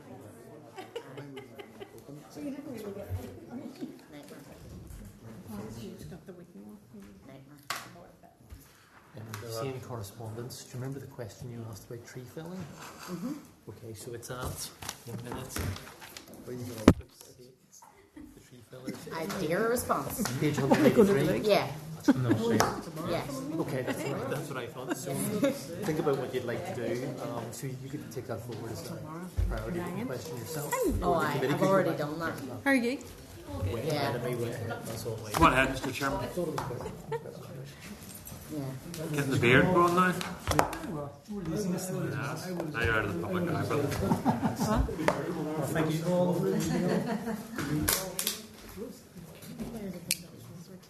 I was looking at it. Okay, colleagues, I'm delighted to welcome Brian McGrath, who is Chief Executive of the port here, and Ryan McCready, who's Chairman of the board. Colleagues, thank you very much for hosting us here today and for your hospitality and for your continued dedication to the economy, not just here in the Northwest, but on the island of Ireland. Thank you, so Chairman. much Thank you. for doing that, and I'm very happy to hand over to you at this stage. Okay. Thanks, Chair. And just to start, you're very welcome here. It's really a privilege to host you in Foyle Port, and hopefully you'll enjoy your tour later on, and this should set the conditions for it. And just by way of introduction, and go back on the Londonderry Port and Harbour Commissioners, trading as Foyle Port was established in 1854 as an independent statutory corporation responsible in perpetuity to improve, regulate, manage and develop the harbour undertaking. And as a trust ports, all of our profits are reinvested back into the port for the sustainable benefit for current and future stakeholders and the wider regional economy in the Northwest. And as we're strategically located at the mouth of Lough Foyle and as Northern Ireland's and indeed the UK's most westerly port, we provide an Atlantic gateway and maritime hub supporting the regional cross-border economy in the northwest of the island. We have a significant regional employer as we employ 100 jobs directly, supporting an estimated 1,500 jobs, emphasising our vital role in our regional hinterland in terms of current and future good job opportunities. Now, the Commissioners have a statutory responsibility as a competent harbour authority for around 75 square miles of the Lough Foyle, and that's from Craigavon Bridge in the city to a line between McGilligan Point and Greencastle in the Irish Republic. Now, we're recognised by both governments as the sole harbour and pilotage authority, and we operate on a daily basis across and within both jurisdictions, providing efficient access to both the UK and EU markets. Now, in terms of infrastructure, Foyle Port Estate has grown to around 300 acres of land in close proximity to the deepwater quays, with further expansion capacity on sea and land, all of which is zoned for industrial development, which is really important and sits within the Derry City and Strabane District Council's land development, local development plan. And the port comprises of a multi-terminal deep sea port with significant number of cranes, marine service vessels and expansive storage facilities for a range of products and uses. Now, in addition, Foyle Port is located beside significant electricity, gas and data connection infrastructure and adjacent to excellent road, rail and air transport links. So Foyle Port's long-term strategy has been developed to align with government policy and the executive policy. This will address our historic reliance on fossil fuels,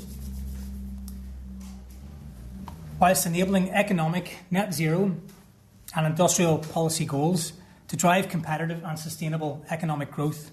Now, our strategy comprises of three components: water, land and people. So firstly, on water, as a critical regional trading platform within the Northwest region, we facilitate the trade, import-export of over 2.5 million tonnes of bulk goods. That includes everything from oil, coal, grain, fertiliser, timber and cement and minerals, all of which are essential in sustaining and enabling the economic growth.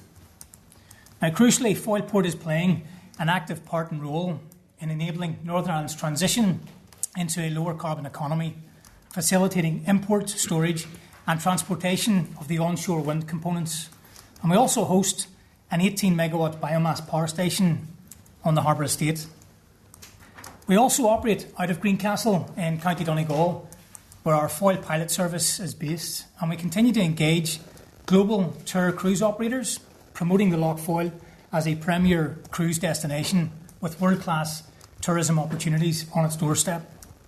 Now, Greencastle serves as a tender port for visiting cruise ships, but has the potential for a deepwater berthing facility with significant expansion capacity to enhance the cruise tourism and offshore renewables. However, this comes within the remit of the Donegal County Council. On the land component, our current 5-year strategic plan is to expand and develop the Harbour estate to over 300 acres and to attract the private sector investment into the Harbour Development Zone. Now, this is focused on digital artificial intelligence infrastructure and lower carbon renewable energy projects and technologies. We've set out 4 specific growth areas for this, which were aligned with government policy but underpinned by port infrastructure and our existing industrialised and zone land, our holdings. And then 4 points are grid stabilisation services, a net zero catalytic hub, low carbon data and technology hub, and then the green manufacturing base. We've already made significant progress with leading renewable companies in a broad range of these projects, which includes low carbon inertia services, a 140 megawatt battery energy storage project, and more recently, and quite notably, a 100 megawatt plus data centre project. Now, partnership is a fundamental element of our successes to date and will continue to be so as we deliver the remainder of our strategy going forward. Now, we're actively partnering with Derry City and Strabane District Council, the Chamber of Commerce, Ulster University, North West Regional College, and a wide range of industry and supply chain partners. Another critical element in delivering economic growth in the region is to ensure that this city is seen as an attractive place for investment. Government designation of Foyle Port as an enhanced investment zone and or the artificial intelligence growth zone would certainly ensure the current and future investors to see that commitment of the UK government to the region. Now, we believe that such designations will accelerate in clustering a range of key sectors, including green technology, AI, digital and advanced manufacturing. Now, we're committed to delivering our statutory duty in relation to the port by playing our part in enabling and accelerating economic growth in this region. The designation of an enhanced investment zone, AI growth zone, would provide huge stimulus for the region, driving investments in low carbon and digital technologies, providing good jobs, improving productivity, whilst enabling transition to a lower carbon economy. And thirdly, our people. Our strategic focus is to continue to develop a flexible and high-performing workplace where everyone feels valued and can thrive. Now, we consider that our people are our most precious asset. We have enhanced our employee value proposition and recognise that our people face challenges outside of the workplace that can impact their well-being and mental health. We also lead the industry with family-inclusive friendly policies, including enhanced shared parental pay and paid carers leave. We're also proud to continue our corporate partnership with the mental health charity of Hertz NI, and our commitment to equality, diversity, inclusion and the well-being of our workforce is underpinned by the successful rollout of our employee engagement survey, which is actually helping inform and strengthen our value-driven culture. Now, at Foyle Port, we are committed to delivering good jobs as a cornerstone of this people pillar in the strategy to ensure that work is fair, meaningful and sustainable. Now, as part of our efforts to boost productivity and address the future workforce needs, we are proactively tackling the skills shortages, and particularly with the marine and structural engineering. Through partnerships with local schools, the North West Regional College, we promote high-quality programmes for apprenticeships and career pathways. And that collaboration is essential with Ulster University in terms of the work placement programmes. So we support that regional balance by investing in the North West economy and workforce.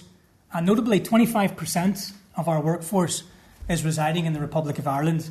So this highlights the nature of our cross-border employment and the trading environment, which reinforces our role as a key regional employer across communities and jurisdictions. And finally, committee, if I can conclude that the port has a long-standing track record of sound financial performance and project delivery. It's underpinned by a robust balance sheet, land assets and cash reserves. However, we're at a critical strategic point where the Commissioners and with executive policy support, we could leverage significant additional regional benefit and serious gross value added regional job creation in line with government and the executive objectives. Now, as our trust port status and our ethos, we facilitate the channeling of private investment through a well-established governance arrangements of our board and a robust public accountability provisions, which is demonstrated here today by your attendance. But crucially, the designation of an AI zone or enhanced investment zone at Foyle Port has the potential to supercharge the northwest region and transform the economy. Good jobs, regional balance, decarbonisation, improved productivity. We are seeking your support within this committee and going forward to help us deliver this. So, Chairman, that concludes kind of the official statements, and we're at your disposal to myself and the team to answer any questions and open up to a discussion. Thank you. Thank you very much, Ryan, and thank you for that. That's really useful. Just wanted the AI growth stone. Have you guys an application in the UKG on that? Yes, and one of the interesting aspects of that, Chairman, is that this initiative is a UK policy. It came to us through the Department of the Economy, through the Council, and came downstream. We made a joint application with the data centre investor. So we put a joint application in. The point being that we have the trust port side of things where the zoning designation would reside, but with an investor sitting with around €3 billion of investment funds ready to move. Mm-hmm. So we have a unique mix of investor and a location which can immediately start work on that.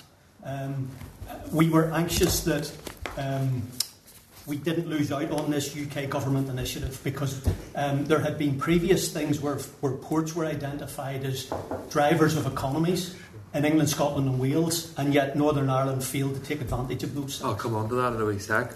So that application process closed the end of May? Yes. Have you heard anything at this stage? There's a holding note came back. I think they were maybe surprised to receive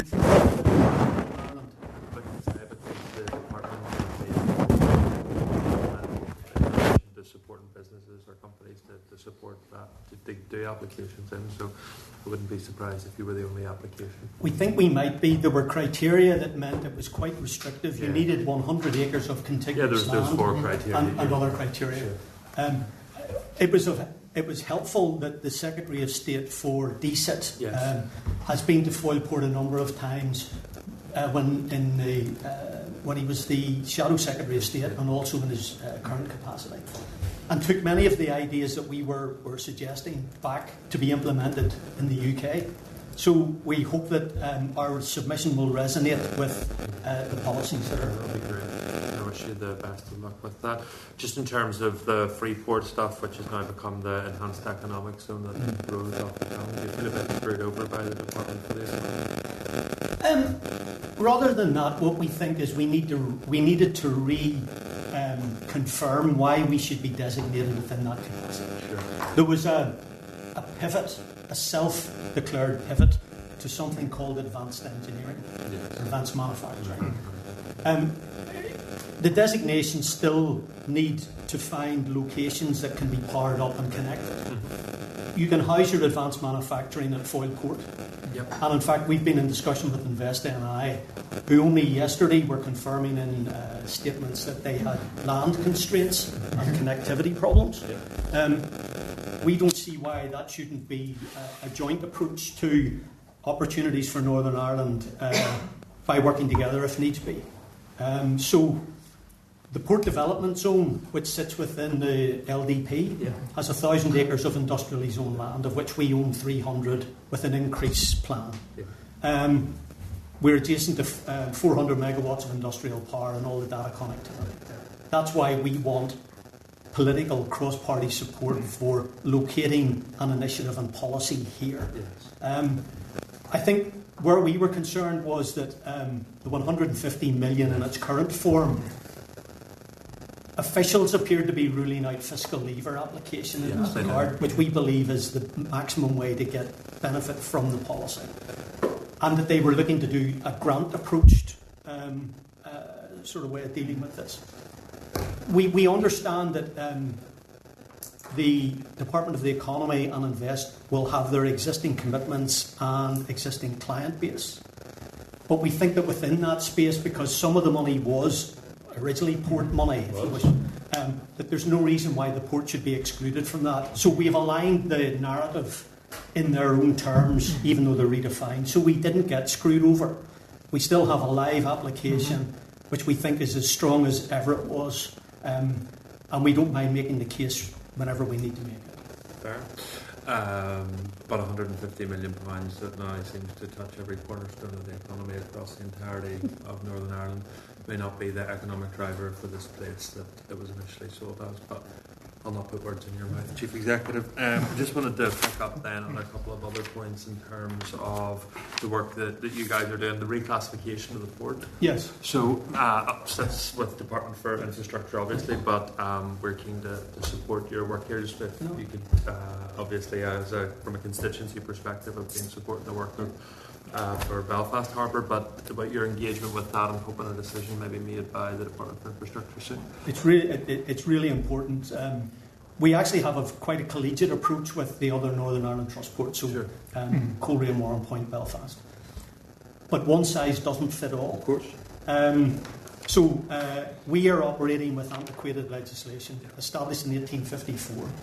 The last primary legislation modification was in 1970, and that would allow us to have a hovercraft terminal here if we wanted one. And the last attempt to get legislation was 2009, so even though it was a modernisation from 2002's legislation, this is long overdue. It also needs to be future-proofed. So not only just fixing the repeals of ancient legislation, but we need to make sure that the ports are given the latitude to address the current, modern and future opportunities. Within that, I suppose our concern would be that this is needed to also help the Department for Infrastructure and their CDL problem that they have. So there is a compelling reason why, but there is... it's almost a lingering sense of public accountability question, which we are keen to challenge. We believe that the trust port model works extremely well and is an ideal way to have a public asset controlled, and the confidence is in the boards that are appointed ought to be adequate safeguards. So we very much hope that the mandate has enough time to get that legislation. But we've had excellent engagement with the Ministers for Infrastructure and the Economy and their officials, and it looks like we're trying to find a common approach. Thank you very much. Vice Chairman. Thanks to you both, obviously, for your presentation, and the Chair's really touched on some of the stuff that I was going to touch on, so I'm just going straight on to something really different, which is the tourism side of things. We had a good presentation this morning from some of the tourism partners. One of the key areas of growth that we see is the issue of cruise tourism. Obviously, there's particular challenges in terms of where they go when they off the ship. But you can maybe talk us through in terms of approach plans, if you like, or if there are any plans in terms of growth in that area, which we've really seen as welcome, in terms of infrastructure improvements. Where I suppose the gaps are there, where we can help in terms of our particular units. I just think there's a real opportunity for, given the fact obviously we've got challenges and all things over there, what can we do to support yourselves? We have been long, in fact, cruise tourism in Northern Ireland actually was established here, best part of 20 years ago in a modest way. It has grown now to the point where we are handling, or our strategic plan in the here and now will get us to 30 cruise ships a year. There is a regional national deficit, by that I mean a cross-border deficit for the assets here. Cork, Dublin and Belfast are all doing between 150 and 180 cruise ships a year. We're doing 30. We've been engaged with Donegal Council and our own council, where we already have plans in place that have attracted the interest and attention of the Irish government at the most senior level. We've had a number of Taoiseach in this room buying into it. And I would say, we're surprised that there hasn't been more engagement in the cross-border sense, because it's an easy win, it's good bang for buck, and minimal investment would see that equalisation of the market. And when you talk about cross-border engagement, do you mean in terms of political, ministerial level, or is it? No. What do you talk about when you mean? It's an odd thing because you normally would. We've got all of the endorsements. Yeah. Every time we talk to people in the south, it's all that this is absolutely brilliant flagship. Yeah. But there needs to be a feasibility study on a cross-border basis. It's an absolutely classic example of a shared island fund project, if ever there was one. Yes. Because it's naturally crossing the two jurisdictions. Mm-hmm. So without that, we will get above 30, we might get to 40. But you're going to need to build a cruise terminal. And what we're saying is what we should really build is an asset that could address future offshore renewable requirements as well as cruise. So you would get renewable and tourism addressed in one go.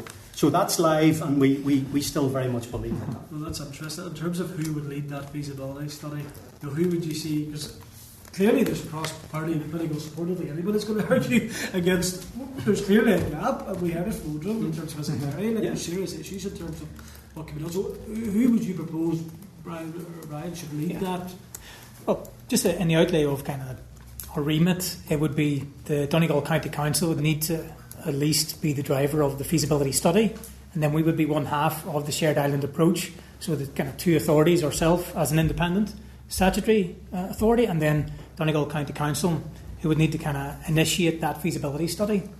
And just to say that the reason why it needs to be in Donegal is because on the Northern Ireland side there are so many restrictions in terms of water depth, designations of special categorisation and many things. So it's not something that if we got the money from the UK government or the executive, it's not doable within the Northern Ireland jurisdiction.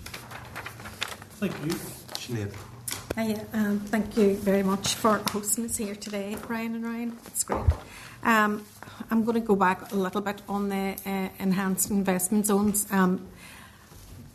I was always a promoter that it would have the biggest impact if it was put in one place, a designation for one place, because if you cut the cake into multiple slices, it really doesn't make any inroads at all in what we're trying to achieve. And the port had everything. We had all the ingredients in the cake here to really drive that investment zone. But the investment zone itself seems to be diluted. Yeah. Split across the whole of Northern Ireland, targeting perhaps the wrong sector, should I suggest, and then obviously taking out the tax incentives is a disaster, really.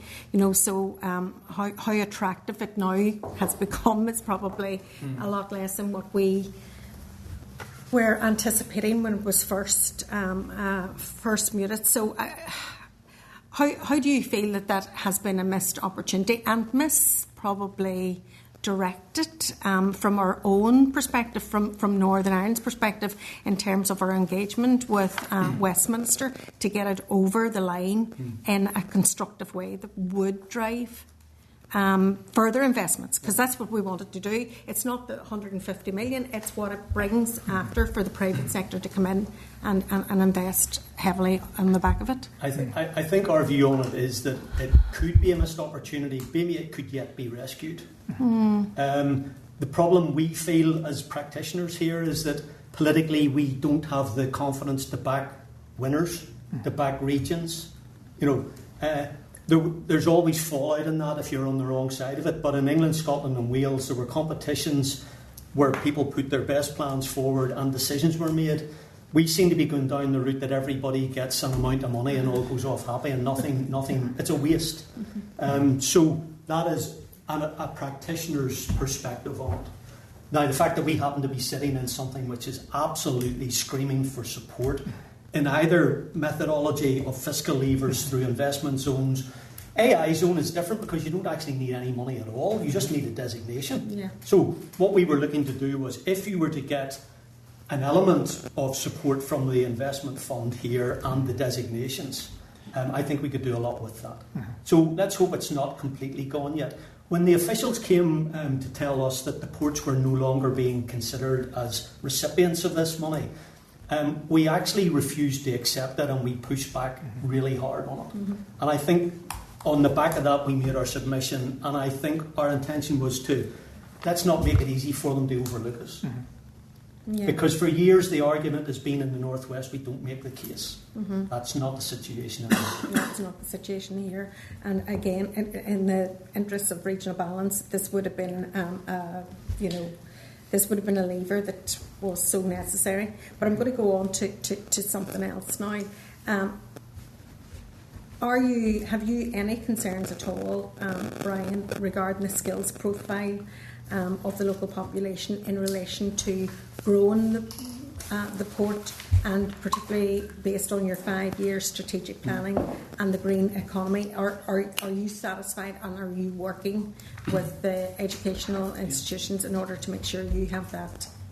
Yes, I mean, we've been working on. There's an element of succession planning required here because the age profile of the traditional port workers are clearly at, let's say, a mature stage. We've been investing and engaging very carefully with the regional college on apprenticeship programmes and the university in terms of R&D. So it remains something of a challenge, but we think we're on top of it. So the plans that we have are not, we don't have a critical path through them or a particular bottleneck. But I think that the designations and the support in policy terms would go a long way to actually helping whenever we try to recruit, whether it's apprentices or whatever, because otherwise, you are competing for limited resources across the island. Yeah. But we think it's manageable. Okay. I'm not going to hog it too much because I know others want to get in. Thank you. Thank you, Sinead. Yeah, my question is very similar, just around the skills. Obviously, we have the Northwest Tertiary cluster on before. So I suppose, look, you've answered that in detail. I suppose just to be even more specific about it, and thanks for your presentation today. Really appreciate it, and your hospitality as always.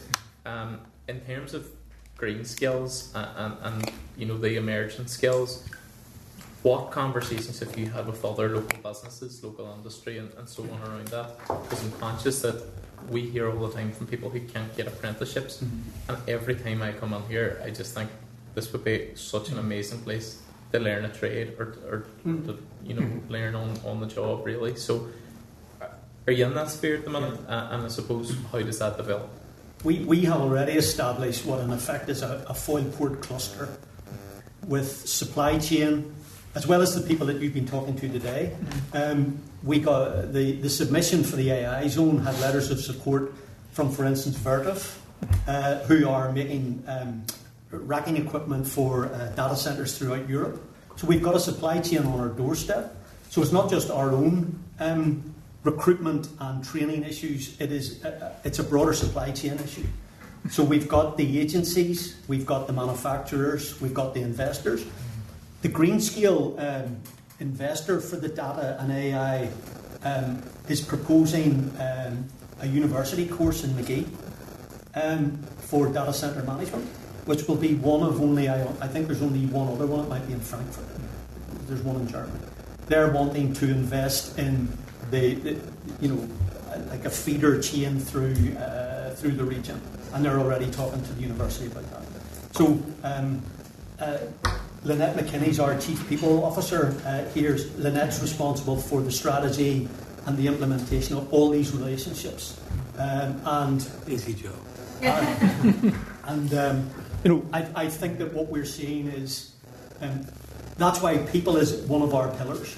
So it's water, it's people, it's land. It's not enough to have a utility and trading platform if you don't have that entirety of the people covered. So it's an internal and it's an external stakeholder engagement with the various agencies. But I'd say we're doing really solid work in that in preparation of what we need to do. Brilliant. No, that's really reassuring to hear, and I thought that might be the case because I think with everything you're always ahead of the curve on it. So I suppose just the last point for me was around the data centre. Really positive opportunity for Derry. I mean the investment, the opportunity for growth, scale of jobs, phenomenal.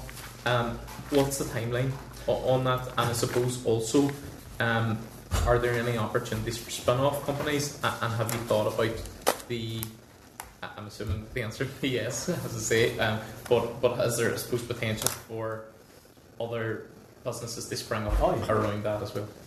The plan that we have is centred on a clustering model, which is an agglomeration of where you tracked in on the back of the initial data centre development. The data centre investors have got a 100 megawatt connection offer with Sony, which is already built into their plans. So it's not something we hear locally that this is a threat to regional services or this or that. That's not the case. It stands alone on its own 2 feet. We've run an analysis which says that if you were to move towards an AI designated zone with that kind of clustering, you would have a gross value added of probably between 300 and 500 million a year generated through the port here, of which that has been private money channeled through a trust port. And I think that we don't have connection problems with wastewater or anything else. There's not a big water requirement. There is one bottleneck, which is about grid connection, and that is being worked through now with Sony, our engineers, and NIE, and we reckon we can get that fixed. Where the problems come here is we are competing internationally. Northern Ireland thinks sometimes that we just do things whenever we eventually do them, and by the time you eventually get there, the world has moved on. We're competing with Norway at the minute. We're competing with Frankfurt. We're competing with Marseille. Dublin have worked out that they need to fix their grid in relation to even more data centres where they were a victim of their own success. So what data centres for the region does is that it provides grid stabilisation, because we've all the renewable energy coming in from the wind turbines, but there's no industrial demand here. So providing the data centre at Foyle Port gives stabilisation. It helps Sony and NIE, and we then look to really make a national contribution within Northern Ireland in terms of the benefits of finding that cluster here. And that's back to your point, Sinead, around why it's worth picking somewhere. We think that Northern Ireland requires maybe 2 or 3 locations where you've got this electrical requirement and demand. And at the minute, that's not happening. This would go a long way to helping establish that. Thanks very much for that. Just as you're talking there, one of the other things that we've looked at on committee has been about offshore energy. And I just think that in terms of some of the work that you've done, while it's probably not maybe for committee today, I think it would be really useful if any of that could be fed in, because it is a piece that we're doing a lot on in committee over the next while, and I just think it would be useful to get your perspective as a business and for this area as well. We're actively involved in the offshore, so although it's medium to longer term, we're already involved in all of the industry conversations. I'd be happy to submit a paper on that. One of the areas that we are particularly interested in is the Malin offshore, and we already have detailed plans on how we would accommodate that coming on shore, the cabling for it, how it could be accommodated within the grid and everything else. So that's all already in hand. But the other opportunities are in the here and now. If you are able to do the tour, you will be amazed at the scale of the data centre development preparations on site now. This isn't some kind of theoretical we're going to do in a couple of years, where it's actually the diggers are on the ground and the site's being prepared. So one bottleneck of connectivity, and the investment will come. Oh, brilliant, thank you. And I think that paper would be really useful. We had a party visit here with Roger McLaughlin who started Oh, in yes. Donegal about a year ago, and I think he thought he was at Alton Towers. He couldn't believe it. It's just amazing. He's been a big supporter of He it. has been fantastic, and when you see the scale of the site, you do go, this is just such an opportunity. It's amazing. So looking forward to getting around the site again. Thank you very much, and I think you can tell Brian and Ryan the clear support that you have, and obviously the committee's agreement at the end of this that we write to the Secretary of State in support of your application. Peter, very welcome. Peter Pan. Peter obviously has been here on a number of occasions in a previous role, so the importance of ensuring that Northern Ireland gets it. So thank you very much, Peter. Okay. And we look forward to a bit more of an informal chat later this afternoon. That's great. Thank you. Chair. Excuse me. Okay, colleagues, are members content that we as a committee would write to Peter Kyle, Secretary of State, to indicate the committee's support for Foyle Port's application for an AI boost? And also write to Foyle Port just seeking their plans around renewable development. Yeah. That's agreed, members? Yeah. Agreed? Wow. Okay. Item 9 then. Do you want to declare an interest, David? This is the industrial training levy. Yeah, I need to turn it. Just then we can't make a decision. Yeah, sorry. We can still declare an interest and we can make a decision. Okay. What if you... do you want me to go? No. Definitely not. I can raise my objection that 80,000 should be extended because it's a tax on business. So just to be clear, it's up to the member if you feel... Do you feel that? Well, then we can bounce this into next week. Yeah, we'll bounce it. We can't make a decision because there'll only be 4 of us. If you do. What? So what? Okay, so what's the rules? there is no rule. It's up to the member to declare his interest. If he's declared the interest, that's it. And if he feels that's okay. And then he can take part in the decision. But if he believes that no, that's not okay, then it's entirely. I personally would prefer not. Yeah, perfect. We can take it to next week. That's fine. Members content we defer item 9 to next week. Yeah. Okay, perfect. No, don't be worried. No, yeah, you're better. Okay, item 10, correspondence. Members, item 2, 3, 4, 5, 6, 7, all for noting. Members content. Thank you. Yeah. Item 8 and 9, similar view, members, if we forego a briefing on those, just owing to our forward work plan. Are members content with that? Okay. Item 10 then is members are asked to consider correspondence which has been forwarded by the Committee for Finance in respect of post-school education. Is the Committee content to respond indicating that it is awaiting the outcome of the ETI review of FE provision and the other next steps from the Minister? Members content? So there's a number of these in tabled items. This seems to be a campaign, so there's a standard letter with the people's names on the top. So the Minister made a statement all about post-19 SEN.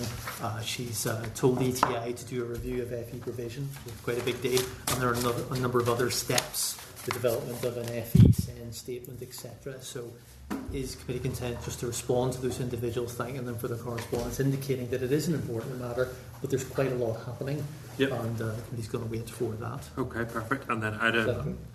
Sorry. Yeah, agreed, yeah. Is that agreed, members? Yeah. Yeah. Excellent. Okay, item 11 then is just for noting members in table pack is the letter from Queen's University Belfast. Members content to note? Okay. Peter, item 11. Thanks, members. Well done. Got through an awful lot today and in good time as well. Just to advise then that next week, our final meeting before summer recess, we should have the National Franchise Dealers Association talking about vehicle emissions. The QUB evidence session will be scheduled. They're not ready to come. So instead, we'll take FSB, talking about the impact of the winter framework. Additionally then, members, I was contacted informally by the International Agreements Committee from the House of Lords. The committee had previously agreed to meet informally with them, and then, unfortunately, I think the chair of that committee had a fall, so we had to reschedule. So they want to do that again on the 17th of September, if the committee are content to do that. So it's a high-level, informal meeting. They would deal with things like the US tariffs, those trade deals that the UK government is making, and so they might be interested in the views of the committee in terms of market access or the UK internal market and how important these things are. So essentially, high level, nice lunch. The chairperson would say nice things. Their chairperson would say nice things. That would be the height of it, I think. Yeah. Okay. Content. Yeah. Okay. Additionally, then members, we're about to be written to by the Committee for Finance about the Administration and Financial Provisions Bill. This is a multifaceted bill about all sorts of things, including things around tourism. So Tourism NI does accreditation of tourism accommodation. they apparently don't have the virus to do it. They don't have the legal virus to do it, and they've been doing it a while. So this bill is going to fix that on the thing. So if members are content, we'll take a briefing from the department on these matters also on the 17th September. That's okay. Then what I'm hoping to do is on the 1st of October, we get an Assembly research briefing on Northern Ireland's overall renewable energy position. And on that same day, we would nip down to Queen Street to meet with the utility regulator. Happy to do that. Additionally, then, there's some stuff in the press this week about Invest NI and its annual report and accounts. If you're happy, we'll take a briefing from them on the 22nd of October. Great. And then you can see it's at page 342. This is a newspaper ad for the Insolvency Amendment Bill. This is a standard thing whenever we're doing a committee stage, which I expect to start on the 1st of July. We'll put an ad in the newspaper asking people to write into us about this bill. So we have to do it now because it's just to get it into the newspapers for Friday. We have to do this. Members content with that? Yeah. Thank you very much. That's it. And with PREPA, members content with approve and publish the forward work plan agreed. Okay, any other business? If not, then we will meet again next week for the final meeting of the term. Next Wednesday at 10 a.m. We'll be committee all night.